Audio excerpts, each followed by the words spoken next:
ಕೈ ಬಿಟ್ಟು ನಾನು ಧರ್ಮ ಧರ್ಮ ಅಂತ ಹೇಳ್ಕೊಂಡು ಕಾಡಿಗೆ ಬಂದ್ಬಿಟ್ನೆಲ್ಲ ಸರಿಯೇನೋ ಲಕ್ಷ್ಮಣ ಎಂಬುದಾಗಿ ಪ್ರಭು ಹೇಳ್ತಾನೆ ತಾಹಿ ನೆನೆಸಿಕೊಂಡು ಮಯಾ ಹಿಚ್ಚರ ಪುಷ್ಟೇನ ದುಃಖ ಸಂವರ್ಧಿತೇನ ಚ ವಿಪ್ರಾಯುಜ್ಯದ ಕೌಸಲ್ಯ ಫಲಕಾಲೇ ಧಿಗಸ್ತಮ ನನಗೆ ಧಿಕ್ಕಾರವಿರಲಿ ಮಾ ಅಸ್ಮಸೀಮಂತಿನೀ ಕಾಚಿತ್ ಜನಯತಿ ಪುತ್ರ ಮೀದೃಶಂ ತಲೆ ತಲೆ ತಲೆ ಚಚ್ಕೊಳ್ತಾನೆ ಲಕ್ಷ್ಮಣ ನನ್ನಂಥ ಕೆಟ್ಟ ಮಗ ಯಾವ ತಾಯಿಗೂ ಬೇಡ ಯಾವ ಜನ್ಮದಲ್ಲಿಯೂ ಬೇಡ ಅಂತ ರಾಮಚಂದ್ರ ಅಳ್ತಾನೆ ರಾಮಾವತಾರದಲ್ಲಿ ತಾಯಿ ಕೃಷ್ಣಾವತಾರದಲ್ಲಿ ತಾಯಿ ತಾಯಿ ತಾಯಿ ತಾಯಿ ತಾ ಅಂದ್ರೆ ಈ ಒಬ್ಬಳು ಬೇಂದ್ರೆ ವ್ಯಾಖ್ಯಾನ ಏನು ಕೇಳಿದ್ರು ತನಗಿಲ್ದೇ ಇದ್ರು ಮಗನಿಗೆ ಕೊಡ್ತಾಳಲ್ಲ ತಾ ಎಂದರೆ ಈ ಒಬ್ಬಳು ತಾಯಿ ಎಂಬುದಾಗಿ ಬೇಂದ್ರೆ ವ್ಯಾಖ್ಯಾನ. ಅಯ್ಯೋ ಬೇಂದ್ರೆಯವ್ರು ನೆನಕೋಬೇಕು. ನೀವು ಬರೀ ಕವಿಗಳು ಕವಿಗಳು ಅಂತೀರಿ, ಅವರು ಯೋಗಿಗಳು ತಪಸ್ವಿಗಳು. ನಿಕಟ ಪರಿಚಯವಿತ್ತು ನನಗೆ ಅವರಿಗೆ. ಜನ್ಮಾತಾ ಪಿತರ ವೃತ್ತಂ ತನೆಯೇ ತಾಯಿ ತಂದೆಯನ್ನು ಬಿಡಿಸಿದ ಕೃಷ್ಣ. Very touching. ಇದೆಲ್ಲ ಬಿಟ್ಟು ಏನ್ ಹೇಳಿ ಭಾಗವತ ನಾನು. ಅಲ್ಲಿಂದ ಉಗ್ರಸೇನ ಮಹಾರಾಜರು ಜೈಲಲ್ಲಿ ಹಾಕಿದ್ರಲ್ಲ, ಅಲ್ಲಿ ಹೋದ. ಬಾಗಲ್ ತೆಗೆದರು. ಅವ್ರ ಕಾಲಿಗೆ ಬಿದ್ದು ನಮಸ್ಕಾರ ಮಾಡ್ತಾನೆ. ಅಜ್ಜ ನಿಮ್ಮನ್ನು ನೋಡೇ ಇರಲಿಲ್ಲ ನಾನು, ನನ್ ಕ್ಷಮಿಸಬೇಕು. ಎಷ್ಟು ದಿವಸ ಕ್ಷಮ ನೋಡಿರಲಿಲ್ಲ. ನಿಮ್ಮ ಪುತ್ರನಿಗೆ ಅಧೋಗತಿ ಆಯಿತು, ಅದಕ್ಕೆ ನಾನು ಹೊಣೆಯಲ್ಲ, ಅವನ ದುರ್ಗತಿಗೆ ಅವನ ಕರ್ಮವೇ ಹೊಣೆ ಎಂಬುದಾಗಿ ಅವರನ್ನು ಬಿಡಿಸಿದ ಮೇಲೆ ಉಗ್ರಸೇನ ಮಹಾರಾಜ ಕೃಷ್ಣನ್ ತಲೆ ಮೇಲೆ ಕೈ ಇಟ್ಟು ಆಶೀರ್ವಾದ ಮಾಡಿ, ಅಪ್ಪ ಆಯ್ತು ಆಗೋದ. ಎಷ್ಟು ಪ್ರಸನ್ನನಾಗಿದ್ದಾನೆ ಉಗ್ರಸೇನ. ಕೊಂಚವೂ ಚಿಂತೆ ಇಲ್ಲ ಮನಸ್ಸಿನಲ್ಲಿ. ಯಥಾತ್ವಂ ಸತತಂ ಪೂರ್ಣ ಸಾಮ್ರಾಜ್ಯಂ ನೇಚ್ಛಸಿ ಪ್ರಭೋ. ಅವನಿಗೆ ಹಾಸ್ಯ ಪ್ರವೃತ್ತಿ ಇತ್ತು. ಉಗ್ರಸೇನ ಮಹಾರಾಜ ಹೇಳ್ತಾನೆ, ಸತತಂ ಪೂರ್ಣ, ಹೇ ಕೃಷ್ಣ ನೀನು ಪರಿಪೂರ್ಣನಾಗಿದ್ದೀಯೆ. ಸಾಮ್ರಾಜ್ಯಂ ನೇಚ್ಛಸಿ, ನಿನಗೆ ರಾಜ್ಯ ಪದವಿ ಯಾರು ಕೊಟ್ಟರು ಬೇಡ ಅಂತ ಹೇಳ್ತೀಯೆ. ನಾನು ಪೂರ್ಣನಾಗಿದ್ದೇನೆ, ನೀನು ಪೂರ್ಣನಾಗಿದ್ದೀಯೆ, ನೀನು ಗುಣಪೂರ್ಣನಾಗಿದ್ದೀಯೆ. ತಥಾ ತ್ವತ್ಸೇವೆಯ ಪೂರ್ಣ, ನಿನ್ನ ಸೇವೆಯಿಂದ ನಾವು ಪೂರ್ಣರಾದೆವು. ಆದ್ರೂ ಭಗವಂತನ ಪೂಜೆ ಮಾಡೋದಿಲ್ಲ, ಅವರು ಅಪೂರ್ಣರು. ಒಬ್ಬ ಮನುಷ್ಯನ ವ್ಯಕ್ತಿತ್ವ ಪೂರ್ಣ ಮಾಡುವುದು ಯಾವುದು? ಭಗವತ್ ಸೇವೆ. ಬೆಳಗ್ಗೆ ಎದ್ದು ಕೂಡಲೇ ಅಭಿಗಮನ, ಆಮೇಲೆ ಮಧ್ಯಾಹ್ನ ನಿದ್ಯೆ, ಸಾಯಂಕಾಲ ಒಂದು ಮಂಗಳಾರತಿಯನ್ನಾರು ಮಾಡಿ ಕ್ಷೀರ ಸಮರ್ಪಣೆ ಮಾಡಬೇಕು. ಏನು ಊಟ ಮಾಡಿದ್ರು ದೇವರು ತೋರಿಸ್ಬೇಕು. ಒಳ್ಳೆ ವಸ್ತ್ರವನ್ನು ನೋಡಿದ್ರೆ ಭಗವಂತ ಇರಲಿ ಅಂತ ಹೇಳಬೇಕು. ಅವನು ಸರ್ವದಾ ನಾವು ನೆನೆಸಬೇಕು, ಫೋಕಸ್ ಅಲ್ಲಿ ಹಾಕಬೇಕು. ಯಾರ ಜೀವನದಲ್ಲಿ ದೇವರು ಫೋಕಸ್ ಇರುವುದಿಲ್ಲ, ಅವರ ಜೀವನ ಫೋಕಸ್ ಆಗ್ತದೆ. ಏಕಾಂ ಶಾಸ್ತ್ರ ವಿಚಾರ ವಿಸ್ತೃತಧಿಯ ಶ್ರೇಯಸ್ಕರಂ ಶ್ರೀಕರಂ ಸೇವಂತೆ ಪುಲಕಾಂಕಿತಾಂಗ ಮುದಿತ ಪ್ರೇಮಾಶ್ರುಧಾರಾಧರಾ ತೇಷಾಂ ನೈಹಿಕ ಸಂಪದಸ್ತಿ ವಿದುಷಾಂ ಇತ್ಯಜ್ಞ ಗೀತಾಂ ಕಥಾಂ ನಾಥ ಉನ್ಮೋದಯಿತುಂ ಕರೋಮಿ ಕಲಿತಂ ಯಸ್ಯಾನ್ ಮತೋ ಮೇ ಯದಿ. ಶಾಸ್ತ್ರ ವಿಚಾರ ವಿಸ್ತೃತಧಿಯ ವ್ಯಂಗ್ಯ. ಶಾಸ್ತ್ರ ವ್ಯಾಕರಣ ವೇದ ಶಾಸ್ತ್ರ ಓದಿದವರು ಹೇಳ್ತಾರೆ, ವೇದ ಓದಿದವನಿಗೆ ಅಧ್ಯಯನ ಮಾಡಿದವನಿಗೆ ಮಧ್ಯಾಹ್ನಕ್ಕಿಲ್ಲ ಅಂತ ಒಂದು ಗಾದೆ. ವೇದ ಓದಿದ್ರೆ ಓದ್ಕೋತಾ ಕೂತರು ಜೀವನೋಪಾಯ ಇಲ್ಲ. ದೇವರು ನಂಬಿದ್ರೆ ಹಾಳಾಗ್ತೀರಿ. ವೇದ ಓದ್ದವ್ರು ಹೇಳೋ ಮಾತಿದು. ಅದಕ್ಕಾಗಿ ವೈದಿಕರ ಮನೆತನ ಯಾತಕ್ಕೆ ಶೂನ್ಯವಾಗ್ತಾ ಇದೆ ಅಂದ್ರೆ ಅವರಿಗೆ ವೇದ ಶ್ರದ್ಧೆ ಹೋಗ್ತಾ ಇದೆ. ಒಬ್ಬರು ಗುರುಗಳು ಹೇಳಿದ್ರು, ಬ್ರಾಹ್ಮಣರು ಹೇಗಿದ್ದಾರೆ ಅಂದ್ರೆ ಬಲ್ಬುಗಳು ಚೆನ್ನಾಗಿವೆ, ಒಳಗಡೆ ಫಿಲಮೆಂಟ್ ಇಲ್ಲ ಅನ್ನೋ ಹಾಗೆ, ಸುಟ್ಟು ಬಲ್ಬ್ ಇದ್ದ ಹಾಗೆ, ತೇಜಸ್ಸಿಲ್ಲ, ತಪಸ್ಸಿಲ್ಲ. ವೇದ ಓದಿ ಏನ್ರಿ ಪ್ರಯೋಜನ? ಅದರಂತೆ ನಡೆಯಬೇಕು. ಭಗವಂತನ ಭಕ್ತಿ ಅನ್ನೋದು ಬರದೇ ಇದ್ರೆ ಆಮ್ನಾಯ ಭಸನಾನಿ ಅರಣ್ಯ ರುಜಿತ, ಕಾಡಲ್ಲಿ ಹೋಗಿ ಹೊಳೋ ಅಂತ ಹಾಗೆ. ಯಾರು ಕಾಳದೇ ಇರೋ ಜಾಗದಲ್ಲಿ ಒಬ್ಬ ಅಳಬೇಕು ಅಂತ ಹೋದಂತೆ. ಬೀದಿಯಲ್ಲಿ ಹತ್ರ 10 ಜನ ಬರ್ತಾರೆ. ಇಲ್ಲೆಲ್ಲ ಜನ ಬರೋದು ಬೇಡ ಅಂತ ಏಕಾಂತ ಕಾಡಲ್ಲತ್ತರಂತ ಏನ್ ಪ್ರಯೋಜನ ಅದು? ವೇದ ಓದಿದ್ರು ಕಾಡಲ್ಲತ್ತ ಹಾಗಾಗತ್ತೆ ಅಂತ ಹೇಳ್ತಾರೆ. ಕೃಷ್ಣ ಆ ಮಾತು ಸುಳ್ಳು. ಯಾರು ನಿನ್ನನ್ನು ಪೂಜೆ ಮಾಡ್ತಾರೆ ಅವರಿಗೆ ಜೀವನದಲ್ಲಿ ಪರಿಪೂರ್ಣರಾದವರು ಅಂತ ಉಗ್ರಸೇನ ಮಹಾರಾಜ ನೀನೇ ಒಪ್ಪಿಸಿಕೊ ಅಂತ ಹೇಳ್ತಾನೆ ರಾಜ್ಯವನ್ನ ಕೃಷ್ಣನಿಗೆ.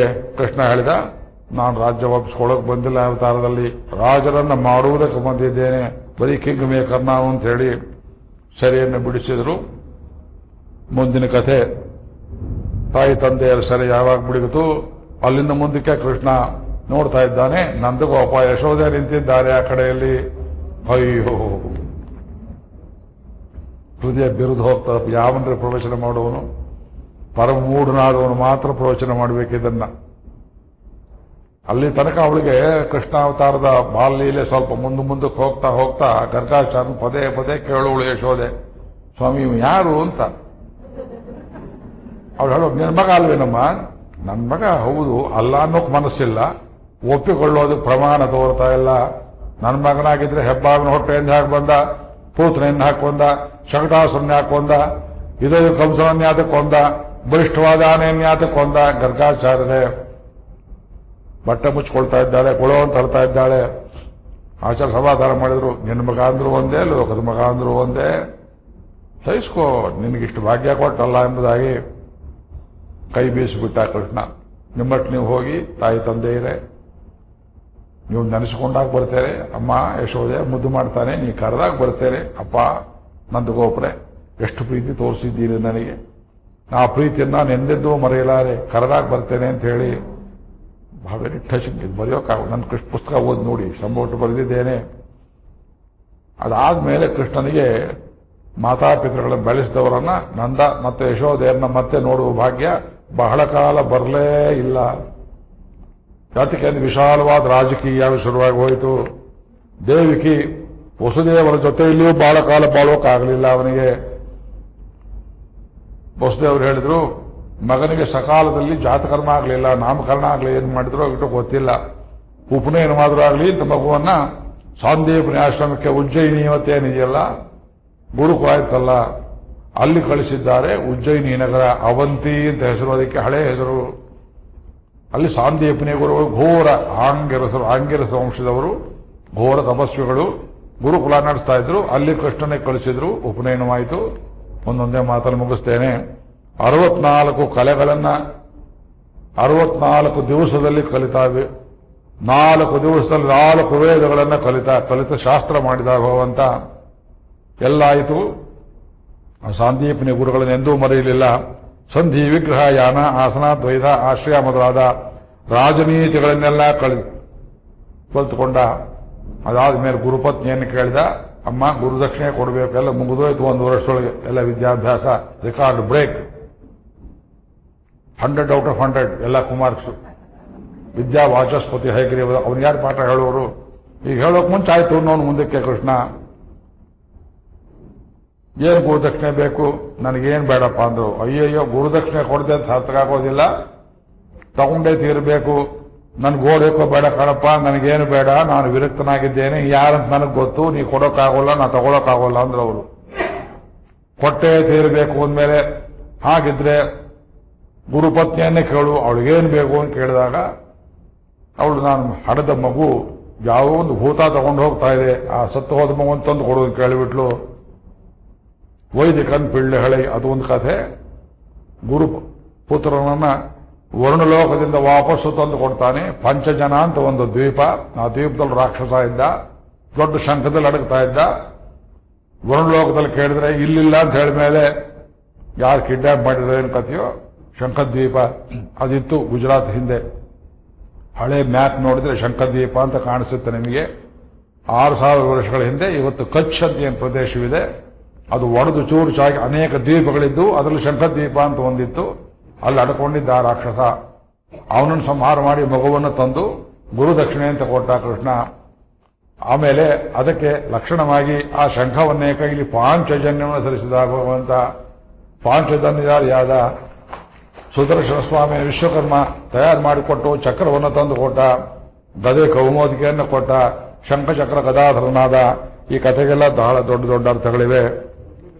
ಅದನ್ನೆಲ್ಲ ವರ್ಣಿಸೋದಕ್ಕೆ ನಮಗೆ ವೇಳೆ ಇಲ್ಲ ಅಂತ ಹೇಳ್ತಾ ಇರುವುದು, ಮತ್ತು ಮಾಡಿದ್ದೇ ಮಾಡುವುದು, ವೇಳೆ ಇಲ್ಲ ಅಂತ ಹೇಳುವುದು, ಹೇಳ್ತಾ ಇರುವುದು ಭಾಗವತ. ಅದಾದ ಮೇಲೆ ಎಷ್ಟೋ ದಿವಸ ಮಧುರೆ ವಿಹಾರ ಮಾಡ್ತಾನೆ ಸ್ವಾಮಿ. ಹಗಲೆಲ್ಲ ನೆನೆಸ್ಕೊಂಡು ಅವನು ಬಲರಾಮನ ಜೊತೆ ಇಲ್ಲಿ. ಯಾಕೋ ಅಳ್ತೀಯ ತಮ್ಮ, ಏನಾಯ್ತು ಅಂದ್ರೆ, ಅವ್ರನ್ನೆಲ್ಲ ಬಿಟ್ಟು ಬಂದ್ಬಿಟ್ನಲ್ವ, ಆ ಗೋಪಿಕೆಯರು ನನ್ನಲ್ಲೇ ಪ್ರಾಣ ಇಟ್ಕೊಂಡಿದ್ರು, ಏನು ಒದ್ದಾಡಿರ್ತಾರೋ, ವಿಲಿಂತಿರ್ತಾರೆ, ಎಷ್ಟರ ಪ್ರಾಣ ಬಿಟ್ಟಿರ್ತಾರೆಯೋ ನನ್ನ ವಿರಹದಲ್ಲಿ ಅಂತ. ಉದ್ಧವನನ್ನು ಕರೆದ, ತನ್ನ ಆಪ್ತ ಶಿಷ್ಯನನ್ನ. ಉದ್ಧವ ಮಹಾವಿದ್ಯಾವಂತ, ಕೃಷ್ಣನ ವಯಸ್ಸು, ಆದ್ರೆ ಕೃಷ್ಣನ ಭಕ್ತ, ಕೃಷ್ಣನ ಹಾಗೆಯೇ ಇದ್ದ, ಸ್ವಲ್ಪ ಬಿಳಿ ಬಣ್ಣ ಅವನಿಗೆ. ಅವನನ್ನು ಕಳಿಸಿ ಸಮಾಧಾನ ಮಾಡುವುದಕ್ಕೆ ಅಂತ ನಂದಗೋಕುಲ ಕಳಿಸಿದ್ರೆ, ಗೋಪಸ್ತ್ರೀಯರಿಗೆ ಅವನನ್ನು ಕಂಡು ಒಂದು ಪ್ರಣಯ ರೋಷ ಉಂಟಾಗ್ತದೆ. ಪ್ರಣಯ ರೋಷ ಅಂದ್ರೇನು? ಅವನೇ ಬರೋದು ಬಿಟ್ಟು ಇವನನ್ನು ಕಳಿಸಿದ್ನೆ ಅಂತ ಹೇಳಿ ತಮಗಿದ್ದ ಕೋಪವನ್ನ ಉದ್ಧವನ ಮೇಲೆ ಹೇಳಲಾರದೆ ಅಲ್ಲೊಂದು ದುಂಬಿ ಬಂತು. ಆ ದುಂಬಿಯನ್ನು ಅಪಮಾಡಿಕೊಂಡು ದುಂಬಿಯನ್ನ ಬೈದಂತೆ ಕೃಷ್ಣನನ್ನು ಬೈತಾರೆ. ಅದು ಭ್ರಮರ ಗೀತೆ. ಏ ದುಂಬಿಯೇ, ಸವತಿಯರ ಎದೆ ಕುಂಕುಮ ಪಂಕಿತನ ವಂಚಕನ ದೂತ ನೀನು, ಒಳಗೆ ಬರಬೇಡ. ಒಂದು ಸಲ ನಿನ್ನ ಅದರ ಸುಧೆಯನ್ನು ತೋರಿಸಿ ಮೋಸ ಮಾಡಿ ನಿನ್ನಂತ ಒಬ್ಬ ಆರಮ ಕೈಕೊಟ್ಟು ಹೋದ. ನೀನು ಕಪ್ಪು ಬಣ್ಣ, ಅವನು ಒಬ್ಬ ಕಪ್ಪು ಬಣ್ಣ, ದುಂಬಿ ಬಣ್ಣ. ಇಂಥ ಚಪಲನನ್ನ ಲಕ್ಷ್ಮಿ ಹೇಗೆ ನಂಬಿ ಬದುಕ್ತಾಳೆಯೋ ನಮಗೆ ಗೊತ್ತಿಲ್ಲ. 3 ಲೋಕದಲ್ಲಿಯೂ ಅವನ ವಂಚನೆಗೆ ಬೀಳಿದಿರೋ ಸ್ತ್ರೀಯರಿಲ್ಲ. ಗಂಡ ಮಕ್ಕಳು ಬೇರೆ ಲೋಕ ಎಲ್ಲವನ್ನು ಬಿಟ್ಟು ಶರಣಾಗತಿ ಮಾಡಿದವ್ರನ್ನೇ ಕೈ ಬಿಟ್ಟು ಹೋದಾದ್ಮೇಲೆ ಅವನನ್ನು ನಂಬುವುದು ಹೇಗೆ? ಆಹಾ, ವಾಲಿಯನ್ನೇ ಕೊಂದ, ತಾರೆ ಮೇಲೆ ಕೃಪೆ ಇಲ್ಲ ಅವನಿಗೆ. ಶೂರ್ಪಣಕ್ಕೆ ಮೂಗು ಕೊಯ್ದವನಿಗೆ ಸ್ತ್ರೀಯಲ್ಲಿ ಕರಕರ ಉಂಟೆ. ಬಲಿಯ ಮನೆಯಲ್ಲಿ ಕಾಗೆಯಂತೆ ಕಂಠಪೂರ್ತಿ ತಿಂದು ಅವನನ್ನೇ ಪಾತಾಳಕ್ಕೆ ತುಳಿದ್ರಲ್ಲ, ಅವನಿಗೆ ಕೃಪೆಯುಂಟೆ. ಅವನು ನಂಬಿದ ಚಾರಿತ್ರ ಗುಣಾದಿಗಳಲ್ಲಿ ನಾವು ನಿರ್ಗತಿಕತ್ವವನ್ನು ಹೊಂದಿದ್ದೇವೆ ಎಂಬುದಾಗಿ ಗೊಳೋ ಅಂತ ಅಳ್ತಾರೆ. ಆ ಭಕ್ತಿಯನ್ನು ನೋಡಿ ಉದ್ಧವನಿಗೂ ಮನಸ್ಸು ಚಂಚಲವಾಯಿತು. ಇದಕ್ಕೆಲ್ಲ 2-3 ವರ್ಷ ಹೇಳಬೇಕು ಭ್ರಮರಗೀತೆ. ಆಮೇಲೆ ಕೃಷ್ಣ ನಮ್ಮನ್ನು ನೆನ್ಕೊಳ್ತಾನೆ ಹೇಗಿದ್ದಾನೆ ಅಂತ ಮತ್ತೆ ಮತ್ತೆ ಕೇಳ್ತಾರೆ. ಸುತ್ತಮುತ್ತ ಬಂದು ಕೂತ್ಕೊಂಡು ಕೃಷ್ಣ ಈಗ ಏನ್ ಮಾಡ್ತಾ ಇದ್ದಾನೆ, ನಮ್ಮನ್ನು ಯಾವಾಗ ನೆನೆಸ್ಕೊಳ್ತಾನೆ, ಏನಂತ ನೆನೆಸ್ತಾನೆ, ಅದೆಲ್ಲವನ್ನು ವಿವರಿಸಿ ಹೇಳಲಾಗಿ ಗೊಳೋ ಅಂತ ಹೇಳ್ತಾರೆ. ಇಲ್ಲಿ ಗೃಹಕರ್ತೆ ಬಿಟ್ಟು ಹೋಗಿಲ್ಲ, ಸರ್ವಸ್ವಾತ್ಮಾರ್ಪಣೆ ಮಾಡಿಬಿಟ್ಟಿದ್ದಾರೆ. ಒಬ್ಬ ಪ್ರಪನ್ನನಾದವನು ಎಲ್ಲವನ್ನೂ ಭಗವಂತನಿಗೆ ಅರ್ಪಿಸಿದ ಮೇಲೂ ಇನ್ನೂ ಸಂಸಾರದಲ್ಲಿ ಉಳಿಯುವ ಸ್ಥಿತಿ, ಆ ಸ್ಥಿತಿಗೆ ಸಂಕೇತ. ಅದಾದ್ಮೇಲೆ ಮುಂದಿನ ಸಂದರ್ಭಕ್ಕೆ ಹೋಗ್ತಾ ಇದ್ದೇವೆ. ಈಗ ರುಕ್ಮಿಣಿ ಕಲ್ಯಾಣ ಪ್ರಸಂಗ. ಕಂಸನನ್ನು ಯಾವತ್ತು ಕೊಂದನೋ ಭಗವಂತ, ಕಂಸನಿಗೆ 2 ಹೆಂಡತಿಯರಿದ್ದು, ಆಸ್ತಿ ಪಾಸ್ತಿ ಅಂತ ಹೇಳಿದ್ನಲ್ಲ, ಅಸ್ಥಿ ಪ್ರಾಪ್ತಿ ಅಂತ ಒಂದು ಹೇಳ್ತಾರೆ, ಪಾಠಗಳುಂಟು. ಇವರು ಜರಾಸಂಧನ ಮಕ್ಕಳು. ಅವರು ವಿಧೇಯರಾಗಿ ಹೋದರು. ಕಂಸನಿಗಿನ್ನೂ ಶರೀರಕ್ಕೆ ಸಂಸ್ಕಾರವಾಗಿಲ್ಲ. ಹೆಣದ ಮೇಲೆ ಕಾಲಿಟ್ಟು ಹೇಳ್ತಾರೆ ಕೃಷ್ಣ, ಕರೆದ ಅಕ್ರೂರ್ನನ್ನ, ಬರ್ಕೋ ಒಂದು ಪತ್ರ ಅಂತ. ಆ ಪತ್ರದಲ್ಲಿ ಹೇಳ್ದ, ಹೇ ಧೃತರಾಷ್ಟ್ರ ಮಹಾರಾಜ, ನಿನ್ನ ತಮ್ಮನ ಮಕ್ಕಳು ನಿನ್ನನ್ನೇ ನಂಬಿದ್ದಾರೆ. ಬಾಲ್ಯದಲ್ಲಿ ತಂದೆ ಕಳ್ಕೊಂಡವರು, ತಾಯಿಗೆ ದಿಕ್ಕಿಲ್ಲ, ಆಶ್ರಯ ಇಲ್ಲ ಅಂತ ಅವರು ಹಸ್ತಿನಾವತಿಗೆ ಬಂದರೆ ಅವರ ಮೇಲೆ ಇಳಿಸಲದ ಆರೋಪಗಳನ್ನು ಹೊರಿಸಿ ಅವರನ್ನೇ ಕೊಲ್ಲುವುದಕ್ಕೆ ನಾನಾ ಪ್ರಯತ್ನಗಳನ್ನು ಮಾಡಿದ್ದೀಯೇ. ನೀನು ಒಳ್ಳೆ ದಾರಿಗೆ ಬರದೇ ಇದ್ರೆ ಕಂಸನ ದಾರಿ ನಿನಗಾಗತ್ತೆ ಎಂಬುದಾಗಿ ಪತ್ರವನ್ನು ಬರೆದು ಕಳಿಸಿದ. ಕೃಷ್ಣನ ರಾಜ್ಯ ಕಾರಣ ಶುರುವಾಯಿತು. ಅಲ್ಲಿ ಕೃಷ್ಣನ ಹೆಣ ಬಿದ್ದ ಗಳಿಗೆಯಲ್ಲಿ ಕೃಷ್ಣನ ರಾಜಕಾರಣ ಶುರುವಾಯಿತು. ಈ ಹುಡುಗಿಯರಿಗೆ ಹೇಳಿದ, ನೀವು ಗಂಡನ ಕಳ್ಕೊಂಡಿದ್ದೀರಿ ಕಂಸನನ್ನ, ಅವನು ಮಾಡಿದ ತಪ್ಪಿಗೆ ಅವನು ಹೋದ, ನನಗೇನು ಕೋಪ ಇರಲಿಲ್ಲ ಅವನ ಮೇಲೆ. ನೀವು ಇಲ್ಲೇ ಇರೋ ಪಕ್ಷದಲ್ಲಿ ಈ ದೇಶದ ನಿಷ್ಠೆ, ಈ ದೇಶದ ಚರಿತ್ರೆ, ಸಂಸ್ಕೃತಿ ನಂಬ್ಕೊಂಡು ಇಲ್ಲೇ ಉಳಿದು, if you live as an Indian no objection. ಅದು ಬಿಟ್ಟು ಬಾಲಾಗೀಲ ಬಿಚ್ಚಿದ್ರಿ, ಕಂಸನ ಗತಿ ನಿಮಗಾಗತ್ತೆ ಎಂಬುದಾಗಿ ಅವ್ರನ್ನ ಹೆದರಿಸಿದ್ದಾನೆ. ಚುರುಕು ಬುದ್ಧಿ ನೋಡಿ, ಇವನು ಸಹವಾಸ ಬೇಡ ಅಂತ ಅವರು ದೇಶಾಂತರಕ್ಕೆ ಹೋಗಿಬಿಟ್ರು. ತಂದೆ ಮನೆಗೆ ಹೋದ್ರು. ಜರಾಸಂಧ ನೋಡಿದ, ಏನ್ ಹಣೆಯಲ್ಲಿ ಕುಂಕುಮ ಇಲ್ಲ.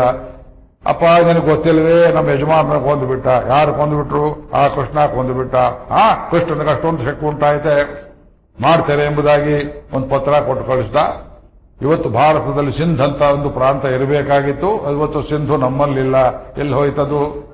ಪಾಕಿಸ್ತಾನದಲ್ಲಿ ಹೋಯಿತು. ತಮಿಳಲ್ಲಿ ಬರೆದ್ರೆ ಬಾಕಿ ಸ್ಥಾನ ಅಂತ ಕಾಣಿಸುತ್ತೆ. ಅದು ಬಾಕಿ ಇದೆ, ಬರಬೇಕಾಗಿದೆ ನಮಗೆ. ಅದು ತಮಿಳು ಭಾಷೆ ತುಂಬ ಬರುತ್ತೆ. ಅದು ಪಂಜಾಬ್, ಸಿಂಧು, ಗುಜರಾತ್ ಹೇಳ್ತೀವಲ್ಲ, ಎಲ್ಲಿದೆ ಸಿಂಧು? ಹೋಯ್ತು. ಸಿಂಧು ನದಿಯು ಎಲ್ಲೋ ಚೂರು ಕಾಣಿಸುತ್ತೆ. ಆ ಸಿಂಧು ಪ್ರಾಂತದಲ್ಲಿ ಆಗಲೇ ಒಬ್ಬ ಗ್ರೀಕ್ ಯವನ ಅಲ್ಲಿ ಕಾಲು ಹಾಕೊಂಡಿದ್ದ. ಕಪ್ಪು ಬಣ್ಣದವನು, ಕಾಲಯವನ. ಅವನ ಹೆಸರು ಕಾಲಯವನ. ಅದ್ರ ಕಥೆ ಬೇಡ. ಅವನು ಯಾರು? ಗರ್ಗಾಚಾರ್ಯರ ಮಗನಂತೆ ಅವನು.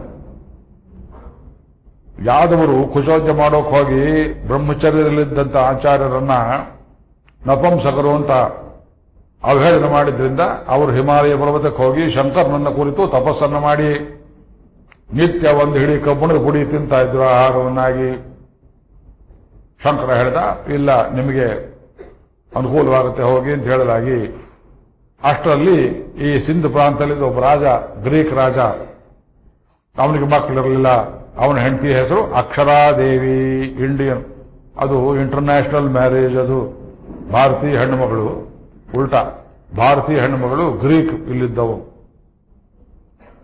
ಮಕ್ಕಳೆಲ್ಲವಾದ್ರಿಂದ ಆ ದೊರೆ ಗರ್ಗಾಚಾರ್ಯನ ಆಸ್ಥಾನ ಪುರೋಹಿತರಾಗಿ ಬನ್ನಿ ಅಂತ ಕರೆದು ನಿಯೋಗ ಪದ್ಧತಿಯಲ್ಲಿ ತನ್ನ ಪತ್ನಿಯಲ್ಲಿ ಒಂದು ಮಗು ಕೊಡು ಅಂತ ಕೇಳಿದ್ರಿಂದ ಅಲ್ಲಿ ಹುಟ್ಟಿದವನು.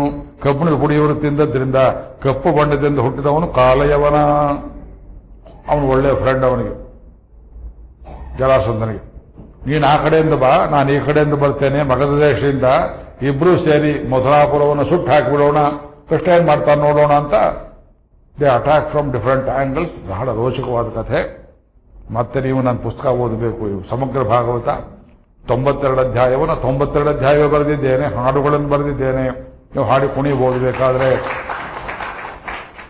ಅಡ್ವರ್ಟೈಸ್ ಮಾಡ್ತಾ ಇದ್ದೇನೆ ಅಂತ ತಿಳ್ಕೋಬೇಡಿ. ಪ್ರವಚನದಲ್ಲಿ ಹೇಳೋಕ್ಕಾಗೋಲ್ವಲ್ಲ, ನಾವು ಸಂಕಟದಿಂದ ಹೇಳ್ತಾ ಇದ್ದೆ. ಇಲ್ಲಿ ಬಿಟ್ಟಿದ್ದೆಲ್ಲ ಅಲ್ಲಿ ಓದ್ಬೇಕು ನೀವು. ಆ ಕಡೆಯಿಂದ ಕಾಲಯವನ ಮೊದಲು ಬಂದುಬಿಟ್ಟು ಹತ್ರ ಇದ್ದವನು ಮಥುರಾಪುರಿ. ಏನು ವೈಭವದಲ್ಲಿರುವ ನಗರ. ಕೃಷ್ಣ ಬಲರಾಮರು ನೋಡಿದ್ರು, ಓಹೋ ಇವನನ್ನು ವಂಚನೆಯಿಂದಲೇ ಕೊಲ್ಲಬೇಕು ಅಂತ ಹೇಳಿ ಅವನ ಕಣ್ಣಿಗೆ ಕಾಣಿಸೋ ತನಕ ಸುಮ್ಮನೆ ಇದ್ದವರು ಕೈಯಲ್ಲಿದ್ದ ಶಂಖ ಚಕ್ರಗಳನ್ನೆಲ್ಲ ಕೆಳಗೆ ಹಾಕಿದಂತ ನಾಟಕ ಮಾಡಿ ಓಡಿ ಹೋಗಿಬಿಟ್ಟ ಕೃಷ್ಣ. ಹೇಳಿ ಓಡಿ ಹೋದ ಅಂತ ತಿಳ್ಕೊಂಡವರು ಉತ್ತರ ಭಾರತದವರು ಅವರನ್ನು ಇವತ್ತಿಗೂ ನೆನೆಸ್ಕೊಳ್ತಾರೆ. ರಣಛೋಡ್ಜಿ ಮಹಾರಾಜ್ ಯುದ್ಧ ಬಿಟ್ಟು ಓಡಿದವನು ಎಂಬುದಾಗಿ. ಆ ರಣಛೋಡ್ಜಿ ಮಹಾರಾಜ್ ದೇವಸ್ಥಾನ ನೋಡಬೇಕು, ಗುಜರಾತ್ ಅಲ್ಲಿ ದ್ವಾರಕೆಗೆ ಹೋಗೋ ದಾರಿಯನ್ನು ನಾವು ನೋಡಿದ್ದೇವೆ. ತಂತ್ರ ಅದು. ಅವನೇನ್ ಮಾಡಿದ ಕಾಲಿಯವನ, ನನ್ನ ಕಂಡು ಹೆದರು ಹೋಗಿದ್ದಾನೆ, ನಾನು ಹಾಗೆ ಮಾಡ್ತೇನೆ ಅಂತ ತಾನು ಬಿಲ್ಲು ಬಾಣಗಳನ್ನು ಕೆಳಗೆ ಹಾಕಿ ಕೃಷ್ಣನನ್ನು ಅಟ್ಟಿಸಿಕೊಂಡು ಹೋದ. ಅವನಿಗೆ ಇದು ಈ ಭೂಮಿ ಪರಿಚಯ ಇಲ್ಲ, ಅವನಿಗೆ ಫಾರಿನರ್. ಕೃಷ್ಣ ಅಷ್ಟೊತ್ತಿಗಾಗಲೇ ಬಲರಾಮನ ಜೊತೆಯಲ್ಲಿ ನಮ್ ಗೋವಾ ತನಕ ಬಂದು ಇಡೀ ಪ್ರಾಂತ ಕರಾವಳಿಯನ್ನು ಒಂದೊಂದು ಇಂಚು ಪರೀಕ್ಷೆ ಮಾಡಿ ಎಲ್ಲಿ ಅಡ್ಕೋಬಹುದು, ಎಲ್ಲಿ ನೀರಿದೆ, ಎಲ್ಲಿ ನೆರಳಿದೆ, ಎಲ್ಲಿ ಹಳ್ಳಿ ಇದೆ, ಎಲ್ಲಿ ಊಟ ಸಿಗುತ್ತಲ್ಲ ಅಂತ ಮಾಡಿದ್ದ. ಗೊತ್ತಿಲ್ಲದೆ ಬಂದು ಹಣಗಾಯ ನೀರಿಗಾಯಾದ. ಯಾರೂ ಊಟ ಕೊಡ್ಲಿಲ್ಲ, ನೆರಳು ಗೊತ್ತಿಲ್ಲ, ಮತ್ತು ಕೃಷ್ಣ ಇಲ್ಲಿ ಹೋದ ಅಂತ ಗೊತ್ತಿಲ್ಲ. ಮಾಯಾಮಾರಿ ಚಟ್ಟಿಸ್ಕೊಂಡು ಹೋದಾಗೆ ಎಲ್ಲೆಲ್ಲೋ ಒಂದು ಕೊನೆಯಲ್ಲಿ ಅಲ್ಲೊಂದು ಗುಹೆ ಇತ್ತು. ಜುನಾಗಢ ಅಂತ ಇವತ್ತು ಕೇಳಿದ್ದೀರಲ್ಲ, ಜುನಾಗಢ ಕೇಳಿದ್ದೀರಾ? ಅಲ್ಲೊಂದು ದೊಡ್ಡ ಗುಹೆ ಇದೆ. ಅದು ಮುಚುಕುಂದನೆಂಬ ಮಹಾವೀರ ತ್ರೇತಾಯುಗದವನು ಮಲಗಿದ ಜಾಗ. ಅದು ಮುಚುಕುಂದ ಇಕ್ಷ್ವಾಕು ಪುತ್ರ, ಮಾಂಧಾತ ಪುತ್ರ, ಇಕ್ಷ್ವಾಕು ಸೋದರ. ದೇವತೆಗಳಿಗೆ ಯುದ್ಧದಲ್ಲಿ ಸಹಾಯ ಮಾಡಿದ್ದವನು. ಏನ್ ಬೇಕು ಅಂತ ಕೇಳಿದ್ರು ದೇವತೆಗಳು. ಎದ್ದ ಮೇಲೆ ನನಗೆ ತುಂಬಾ ನಿದ್ದೆ ಬರ್ತಾ ಇದೆ, ವಿಶ್ರಾಂತಿ ಆಗುತ್ತೆ, ನಾನು ಯಾರು ಎಬ್ಬಿಸಬಾರದು ಅಂದ ಮೇಲೆ ದೇವತೆಗಳು ಗುಹೆಯನ್ನು ತೋರಿಸಿದ್ರು. ಇಲ್ಲಿ ಮಲಗಿರು, ಯಾರು ಅಕಾಲದಲ್ಲಿ ಮಧ್ಯದಲ್ಲಿ ನಿನ್ನನ್ನು ಎಬ್ಬಿಸಿದ್ರೆ ನಿನ್ನ ಕಂಡ ದೃಷ್ಟಿಯಿಂದ ಅವನು ಸುಟ್ಟು ಹೋಗಲಿ ಅಂತ ಹೇಳಿದ್ದು. ಇದನ್ನೆಲ್ಲೋ ಪತ್ತೆ ಮಾಡಿದೆ ಗೂಢಚಾರನಾಗಿ ಕೃಷ್ಣ. ತಂತ್ರ. ಅದಕ್ಕಾಗಿ ಮುಚುಕುಂದರ ಗುಹೆಯಲ್ಲಿ ಹೋಗಿ ಅಡ್ಕೊಂಡ್ಬಿಟ್ಟ ಕೃಷ್ಣ. ಕಾಲಯವನ ಬಂದ, ಅವನೂ ಕಪ್ಪು, ಗುಹೆಯ ಒಳಗಡೆ ಕತ್ತಲೆ ಕಪ್ಪು, ಕೃಷ್ಣನೂ ಕಪ್ಪು, 3 ಕಪ್ಪು ಸೇರಿದಲ್ಲ, ಏನ್ ಕಾಣಿಸ್ಲಿಲ್ಲ ಅವನಿಗೆ. ಆಮೇಲೆ ನಿಧಾನವಾಗಿ ಕತ್ತಲೆಗೆ ಹೋಗ್ಕೊಂಡು ನೋಡಿದ್ರೆ ಮಂಚದ ಮೇಲೆ ಕಲ್ಲು ಬೆಚ್ಚ ಮೇಲೆ ಮಲಗಿದ್ದಾನೆ ಇವನು. ಹೊತ್ತಿಗೆ ಹೊದ್ಕೊಂಡು ಮುಚುಕುಂದ ಮಹಾರಾಜ ಬಟ್ಟೆ ಕೃಷ್ಣನೇ ಮಲಗಿದ್ದಾನೆ ಅಂತ ತಿಳ್ಕೊಂಡು ಕೃಷ್ಣನ ಆಕಾರ ಎಷ್ಟು ಸಣ್ಣದು, ಮುಚುಕುಂದ ಎಷ್ಟು ಉದ್ದವನು, ಲೆಕ್ಕಾಚಾರ ಹಾಕ್ಲಿಲ್ಲ. ಕಳ್ಳ, ಇಲ್ಲಿ ಬಂದು ಮಲಗಿದ್ಯಾ, ಮಾಡ್ತೇನೆ ನೋಡು ಅಂತ ಮುಸುಕು ತೆಗೆದು ಕೂಡ್ಲೆ ಮುಚುಕುಂದ ಮಹಾರಾಜ ಕಣ್ಣು ಬಿಟ್ಟ ಕೂಡಲೇ ಉರಿದು ಬೂದಿಯಾದ. ಕಾರ್ಯವನ್ನು ಸಂಹಾರವಾಯಿತು. ತಂತ್ರ. ದ್ವಾಪರ ಯುಗದಲ್ಲಿ ತಂತ್ರವನ್ನೇ ರಾಮಾಯಣದಲ್ಲಿ ರಾಮಚಂದ್ರ ಸ್ವಾಮಿ ವಾಲಿ ವಧೆಯಲ್ಲಿ ಮಾತ್ರ ತಂತ್ರವನ್ನು ಮಾಡಿದ. ಇಲ್ಲಿ ತಂತ್ರ, ಬರೀ ತಂತ್ರ ಕೃಷ್ಣಾವತಾರದಲ್ಲಿ. ಆಮೇಲೆ ಮುಚುಕುಂದ ಮೋಕ್ಷ ಬೇಕು ಅಂತ ಕೇಳ್ತಾನೆ. ಈ ಜನ್ಮದಲ್ಲಿ ಮೋಕ್ಷ ಇಲ್ಲ ನಿನಗೆ, ಮುಂದೆ ಕೊಡ್ತೇನೆ ಅಂತ ಹೇಳಿ ಆ ಮುಚುಕುಂದ ಸ್ತೋತ್ರ ಅದೆಲ್ಲ ವರ್ಣನೆ ಮಾಡ್ತಾರೆ. ಆಮೇಲೆ ಜರಾಸಂಧ ಬಂದ, ಊರಿಗೆ ಬರೋ ಅಷ್ಟರಲ್ಲಿ ಜರಾಸಂಧ ಬಂದ. 23 ಅಕ್ಷೋಹಿಣಿ ಸೈನ್ಯ ಇತ್ತು.